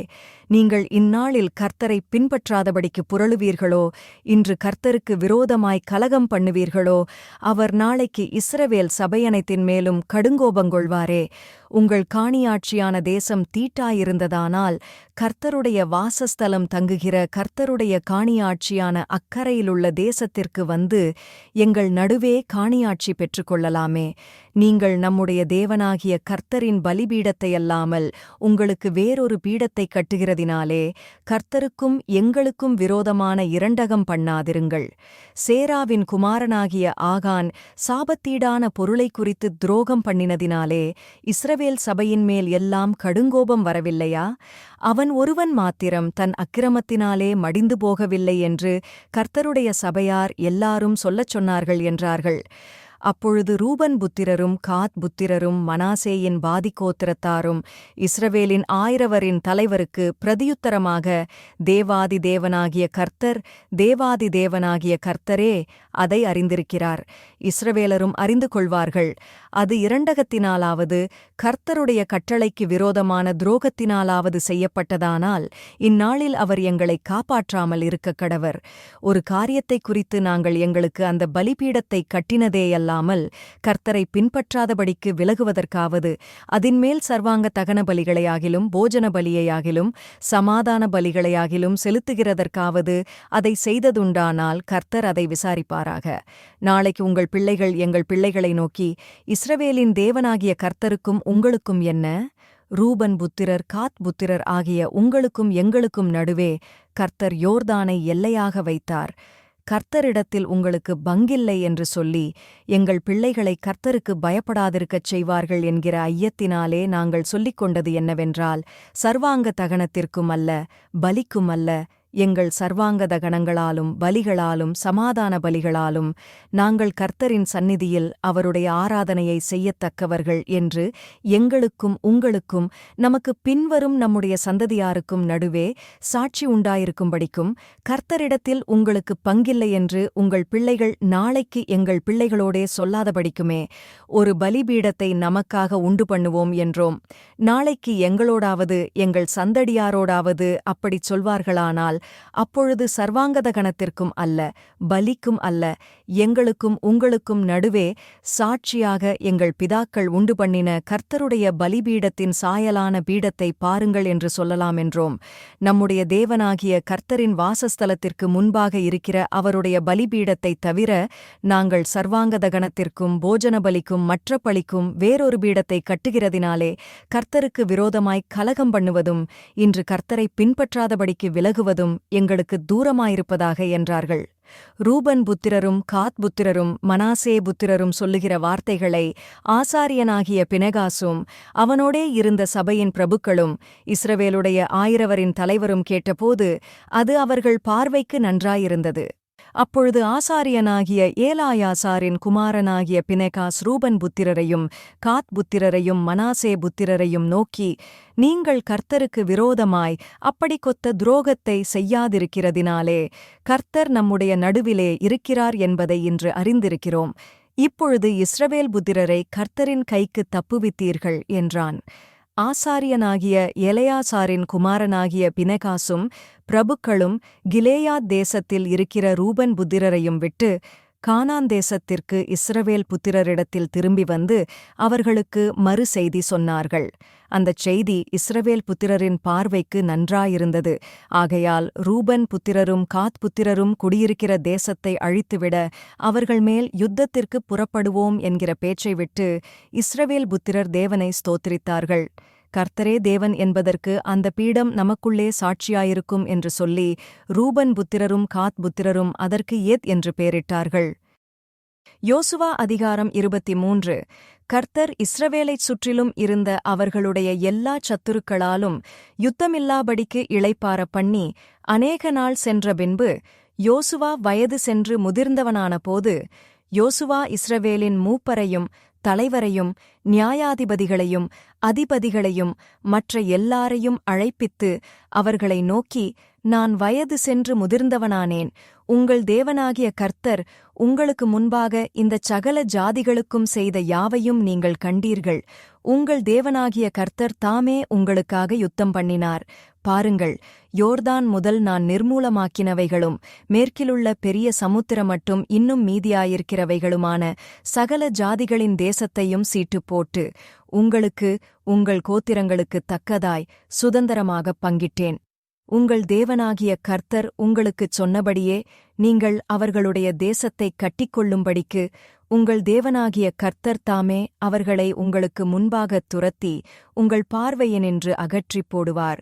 ஆகையால் மோசேயின் நியாயப்பிரமாண புஸ்தகத்தில் எழுதியிருக்கிறதை விட்டு வலதுபுறமாகிலும் இடதுபுறமாகிலும் விலகிப் போகாமல் அதையெல்லாம் கைக்கொள்ளவும் செய்யவும் நிர்ணயம் பண்ணிக்கொள்ளுங்கள். உங்களுக்குள்ளே மீதியாயிருக்கிற இந்த ஜாதிகளோடு கலவாமலும் அவர்களுடைய தேவர்களின் பேரை நினையாமலும் அவைகளைக் கொண்டு ஆணையிடாமலும் அவைகளை சேவியாமலும் பணிந்து கொள்ளாமலும் இருக்கும்படி எச்சரிக்கையாயிருங்கள். இந்நாள் மட்டும் நீங்கள் செய்தது போல உங்கள் தேவனாகிய கர்த்தரைப் பற்றிக் கொண்டிருங்கள். கர்த்தர் உங்களுக்கு முன்பாக பெரியவைகளும் பலத்தவைகளுமான ஜாதிகளைத் துரத்தியிருக்கிறார். இந்நாள் மட்டும் ஒருவரும் உங்களுக்கு முன்பாக நிற்கவில்லை. உங்களில் ஒருவன் 1000 பேரைத் துரத்துவான். உங்கள் தேவனாகிய கர்த்தர் உங்களுக்குச் சொன்னபடி அவர்தாமே உங்களுக்காக யுத்தம் பண்ணுகிறார். ஆகையால் உங்கள் தேவனாகிய கர்த்தரில் அன்பு கூறும்படி உங்கள் ஆத்துமாக்களைக் குறித்து மிகவும் எச்சரிக்கையாயிருங்கள். நீங்கள் பின்வாங்கிப் போய் உங்களுக்குள்ளே மீதியாயிருக்கிற இந்த ஜாதிகளை சேர்ந்து அவர்களோடே சம்பந்தம் கலந்து நீங்கள் அவர்களிடத்திலும் அவர்கள் உங்களிடத்திலும் உறவாடினால் உங்கள் தேவனாகிய கர்த்தர் இனி இந்த ஜாதிகளை உங்களுக்கு முன்பாக துரத்திவிட மாட்டார் என்றும் உங்கள் தேவனாகிய கர்த்தர் உங்களுக்கு கொடுத்த இந்த நல்ல தேசத்திலிருந்து அழிந்து போகுமட்டும் அவர்கள் உங்களுக்கு கண்ணியாகவும் வலையாகவும் உங்கள் விலாக்களுக்குச் சவுக்காகவும் உங்கள் கண்களுக்கு முள்ளுகளாகவும் இருப்பார்கள் என்றும் நிச்சயமாய் அறியுங்கள். இதோ இன்று நான் பூலோகத்தார் எல்லாரும் போகிற வழியே போகிறேன். உங்கள் தேவனாகிய கர்த்தர் உங்களுக்காகச் சொன்ன நல்வார்த்தைகளிலெல்லாம் ஒரு வார்த்தையும் தவறிப்போகவில்லை என்பதை உங்கள் முழு இருதயத்தாலும் உங்கள் முழு ஆத்துமாவாலும் அறிந்திருக்கிறீர்கள். அவைகளெல்லாம் உங்களுக்கு நிறைவேறிற்று. அவைகளில் ஒரு வார்த்தையும் தவறிப்போகவில்லை. இப்பொழுதும் உங்கள் தேவனாகிய கர்த்தர் உங்களோடே சொன்ன நல்ல காரியம் எல்லாம் உங்களிடத்திலே எப்படி நிறைவேறிற்றோ அப்படியே உங்கள் தேவனாகிய கர்த்தர் உங்களுக்கு கட்டளையிட்ட அவருடைய உடன்படிக்கையை நீங்கள் மீறி அந்நிய தேவர்களைச் சேவித்து அவைகளைப் பணிந்து கொள்ளுங்காலத்தில் உங்கள் தேவனாகிய கர்த்தர் உங்களுக்குக் கொடுத்த இந்த நல்ல தேசத்திலிருந்து உங்களை நிர்மூலமாக்கு மட்டும் கர்த்தர் உங்கள் மேல் சகல தீமையான காரியங்களையும் வரப்பண்ணுவார். கர்த்தருடைய கோபம் உங்கள் மேல் பற்றி எரியும். அவர் உங்களுக்குக் கொடுத்த நல்ல தேசத்திலிருந்து நீங்கள் சீக்கிரமாய் அழிந்து போவீர்கள் என்றான். யோசுவா அதிகாரம் 24. பின்பு யோசுவா இஸ்ரவேலின் கோத்திரங்களையெல்லாம் சீகேமிலே கூடிவரப்பண்ணி இஸ்ரவேலின் மூப்பரையும் தலைவரையும் நியாயாதிபதிகளையும் அதிபதிகளையும் வரவழைத்தான். அவர்கள் தேவனுடைய சந்நிதியில் வந்து நின்றார்கள். அப்பொழுது யோசுவா சகல ஜனங்களையும் நோக்கி, இஸ்ரவேலின் தேவனாகிய கர்த்தர் சொல்லுகிறது என்னவென்றால், பூர்வத்திலே உங்கள் பிதாக்களாகிய ஆபிரகாமுக்கும் நாகோருக்கும் தகப்பனான தேராகு என்பவன் நதிக்கு அப்புறத்திலே குடியிருந்தபோது அவர்கள் வேறே தேவர்களைச் சேவித்தார்கள். நான் நதிக்கு அப்புறத்திலிருந்த உங்கள் தகப்பனாகிய ஆபிரகாமை அழைத்துக் கொண்டு வந்து அவனை கானான் தேசமெங்கும் சஞ்சரிக்கச் செய்து அவன் சந்ததியைத் திரட்சியாக்கி அவனுக்கு ஈசாக்கைக் கொடுத்தேன். ஈசாக்குக்கு யாக்கோபையும் ஏசாவையும் கட்டளையிட்டு ஏசாவுக்குச் சேயீர் மலைதேசத்தைச் சுதந்தரிக்கும்படி கொடுத்தேன். யாக்கோபும் அவன் பிள்ளைகளுமோ எகிப்துக்குப் போனார்கள். நான் மோசேயையும் ஆரோனையும் அனுப்பி எகிப்தியரை வாதித்தேன். அப்படி அவர்கள் நடுவிலே நான் செய்த பின்பு உங்களை புறப்பட பண்ணினேன். நான் உங்கள் பிதாக்களை எகிப்திலிருந்து புறப்பட பண்ணின போது சமுத்திரக்கரைக்கு வந்தீர்கள். எகிப்தியர் ரதங்களோடும் குதிரை வீரரோடும் உங்கள் பிதாக்களைச் சிவந்த சமுத்திரமட்டும் பின்தொடர்ந்தார்கள். அவர்கள் கர்த்தரை நோக்கிக் கூப்பிட்டார்கள். அப்பொழுது அவர் உங்களுக்கும் எகிப்தியருக்கும் நடுவே அந்தகாரத்தை வரப்பண்ணி சமுத்திரத்தை அவர்கள் மேல் புரளச் செய்து அவர்களை மூடிப்போட்டார். நான் எகிப்திலே செய்ததை உங்கள் கண்கள் கண்டது. பின்பு வனாந்தரத்தில் அநேக நாள் சஞ்சரித்தீர்கள். அதற்குப் பின்பு உங்களை யோர்தானுக்கு அப்புறத்திலே குடியிருந்த ஏமோரியரின் தேசத்திற்கு கொண்டு வந்தேன். அவர்கள் உங்களோடு யுத்தம் பண்ணுகிற போது அவர்களை உங்கள் கையில் ஒப்புக் கொடுத்தேன்.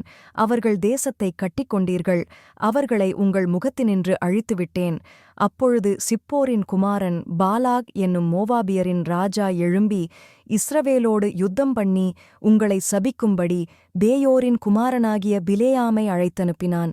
பிலேயாமுக்குச் செவி கொடுக்க எனக்குச் சித்தமில்லாததினாலே அவன் உங்களை ஆசீர்வதிக்கவே ஆசீர்வதித்தான். இவ்விதமாய் உங்களை அவன் கைக்குத் தப்புவித்தேன். பின்பு யோர்தானைக் கடந்து எரிகோவுக்கு வந்தீர்கள். எரிகோவின் குடிகளும் எமோரியரும் பெரிசியரும் கானானியரும் ஏத்தியரும் கிர்காசியரும் ஏவியரும் எபூசியரும் உங்களுக்கு விரோதமாக யுத்தம் பண்ணினார்கள். ஆனாலும் அவர்களை நான் உங்கள் கையிலே ஒப்புக் கொடுத்தேன். மோரியரின் 2 ராஜாக்களையும் உங்கள் பட்டயத்தாலும் உங்கள் வில்லாலும் நீங்கள் துரத்தவில்லை. நான் உங்களுக்கு முன்பாக குளவிகளை அனுப்பினேன். அவைகள் அவர்களை உங்கள் முன்னின்று துரத்திவிட்டது. அப்படியே நீங்கள் பண்படுத்தாத தேசத்தையும் நீங்கள் கட்டாத பட்டணங்களையும் உங்களுக்குக் கொடுத்தேன். அவைகளில் குடியிருக்கிறீர்கள். நீங்கள் நடாத திராட்சைத் தோட்டங்களின் பலனையும் ஒலிவத்தோப்புகளின் பலனையும் புசிக்கிறீர்கள் என்றார். ஆகையால் நீங்கள் கர்த்தருக்கு பயந்து அவரை உத்தமமும் உண்மையுமாய்ச் சேவித்து உங்கள் பிதாக்கள் நதிக்கு அப்புறத்திலும் எகிப்திலும் சேவித்த தேவர்களை அகற்றிவிட்டு கர்த்தரைச் சேவியுங்கள். கர்த்தரைச் சேவிக்கிறது உங்கள் பார்வைக்கு ஆகாததாய்க் கண்டால் பின்னை யாரைச் சேவிப்பீர்கள் என்று இன்று தெரிந்து கொள்ளுங்கள். நதிக்கு அப்புறத்தில் உங்கள் பிதாக்கள் சேவித்த தேவர்களைச் சேவிப்பீர்களோ? நீங்கள் வாசம் பண்ணுகிற தேசத்துக் குடிகளாகிய எமோரியரின் தேவர்களைச் சேவிப்பீர்களோ? நானும் என் வீட்டாருமோவென்றால் கர்த்தரையே சேவிப்போம் என்றான். அப்பொழுது ஜனங்கள் பிரதியுத்தரமாக, வேறே தேவர்களைச் சேவிக்கும்படி கர்த்தரை விட்டு விலகுகிற காரியம் எங்களுக்கு தூரமாயிருப்பதாக. நம்மையும் நம்முடைய பிதாக்களையும் அடிமைத்தன வீடாகிய எகிப்து தேசத்திலிருந்து புறப்பட பண்ணி நம்முடைய கண்களுக்கு முன்பாக பெரிய அடையாளங்களைச் செய்து நாம் நடந்த எல்லா வழியிலும் நாம் கடந்து வந்த எல்லா ஜனங்களுக்குள்ளும் நம்மை காப்பாற்றினவர் நம்முடைய தேவனாகிய கர்த்தர்தாமே. தேசத்திலே குடியிருந்த எமோரியர் முதலான சகல ஜனங்களையும் கர்த்தர் நமக்கு முன்பாகத் துரத்தினாரே. ஆகையால் நாங்களும் கர்த்தரைச் சேவிப்போம், அவரே நம்முடைய தேவன் என்றார்கள். யோசுவா ஜனங்களை நோக்கி, நீங்கள் கர்த்தரைச் சேவிக்க மாட்டீர்கள். அவர் பரிசுத்தமுள்ள தேவன், அவர் எரிச்சலுள்ள தேவன். உங்கள் மீறுதலையும் உங்கள் பாவங்களையும் மன்னியார். கர்த்தர் உங்களுக்கு நன்மை செய்திருக்க நீங்கள் கர்த்தரை விட்டு அந்நிய தேவர்களைச் சேவித்தால் அவர் திரும்ப உங்களுக்கு தீமை செய்து உங்களை நிர்மூலமாக்குவார் என்றான். ஜனங்கள் யோசுவாவை நோக்கி, அப்படியல்ல, நாங்கள் கர்த்தரையே சேவிப்போம் என்றார்கள். அப்பொழுது யோசுவா ஜனங்களை நோக்கி, கர்த்தரைச் சேவிக்கும்படி நீங்கள் அவரைத் தெரிந்து கொண்டதற்கு நீங்களே உங்களுக்குச் சாட்சிகள் என்றான். அதற்கு அவர்கள், நாங்களே சாட்சிகள் என்றார்கள். அப்பொழுது அவன், அப்படியானால் இப்பொழுதும் உங்கள் நடுவே இருக்கிற அந்நிய தேவர்களை அகற்றிவிட்டு உங்கள் இருதயத்தை இஸ்ரவேலின் தேவனாகிய கர்த்தருக்கு நேராகத் திருப்புங்கள் என்றான். அப்பொழுது ஜனங்கள் யோசுவாவை நோக்கி, நம்முடைய தேவனாகிய கர்த்தரையே சேவித்து அவர் சத்தத்திற்கே கீழ்ப்படிவோம் என்றார்கள். அந்தப்படி யோசுவா அந்நாளில் சீகேமிலே ஜனங்களோடே உடன்படிக்கை பண்ணி அவர்களுக்கு அதை பிரமாணமும் நியாயமுமாக ஏற்படுத்தினான். இந்த வார்த்தைகளை யோசுவா தேவனுடைய நியாயப்பிரமாண புஸ்தகத்தில் எழுதி ஒரு பெரிய கல்லை எடுத்து அதை அங்கே கர்த்தருடைய பரிசுத்த ஸ்தலத்தின் அருகில் இருந்த கர்வாலி மரத்தின் கீழ் நாட்டி எல்லா ஜனங்களையும் நோக்கி, இதோ இந்தக் கல் நமக்குள்ளே சாட்சியாயிருக்கக் கடவது.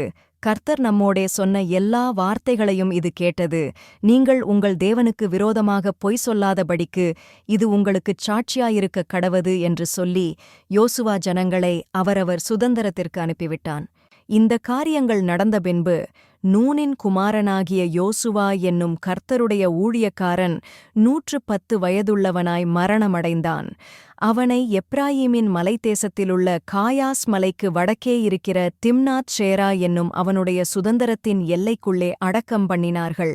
யோசுவா உயிரோடிருந்த சகல நாட்களிலும் கர்த்தர் இஸ்ரவேலுக்குச் செய்த அவருடைய கிரியைகள் யாவையும் அறிந்து, யோசுவாவுக்குப் பின்பு வெகுநாள் உயிரோடிருந்த மூப்பருடைய சகல நாட்களிலும் இஸ்ரவேலர் கர்த்தரைச் சேவித்தார்கள். இஸ்ரவேல் புத்திரர் எகிப்திலே இருந்து கொண்டு வந்த யோசேப்பின் எலும்புகளை அவர்கள் சீக்கேமிலே யாக்கோபு சீக்கேமின் தகப்பனாகிய எமோரியருடைய புத்திரரின் கையில் 100 வெள்ளிக்காசுக்குக் கொண்ட நிலத்தின் பங்கிலே அடக்கம் பண்ணினார்கள். அந்த நிலம் யோசேப்பின் புத்திரருக்குச் சுதந்திரமாயிற்று. ஆரோனின் குமாரனாகிய எலெயாசாரும் மரணமடைந்தான். அவன் குமாரனாகிய பினெகாசுக்கு எப்ராயீமின் மலைத்தேசத்திலே கொடுக்கப்பட்ட மேட்டிலே அவனை அடக்கம் பண்ணினார்கள்.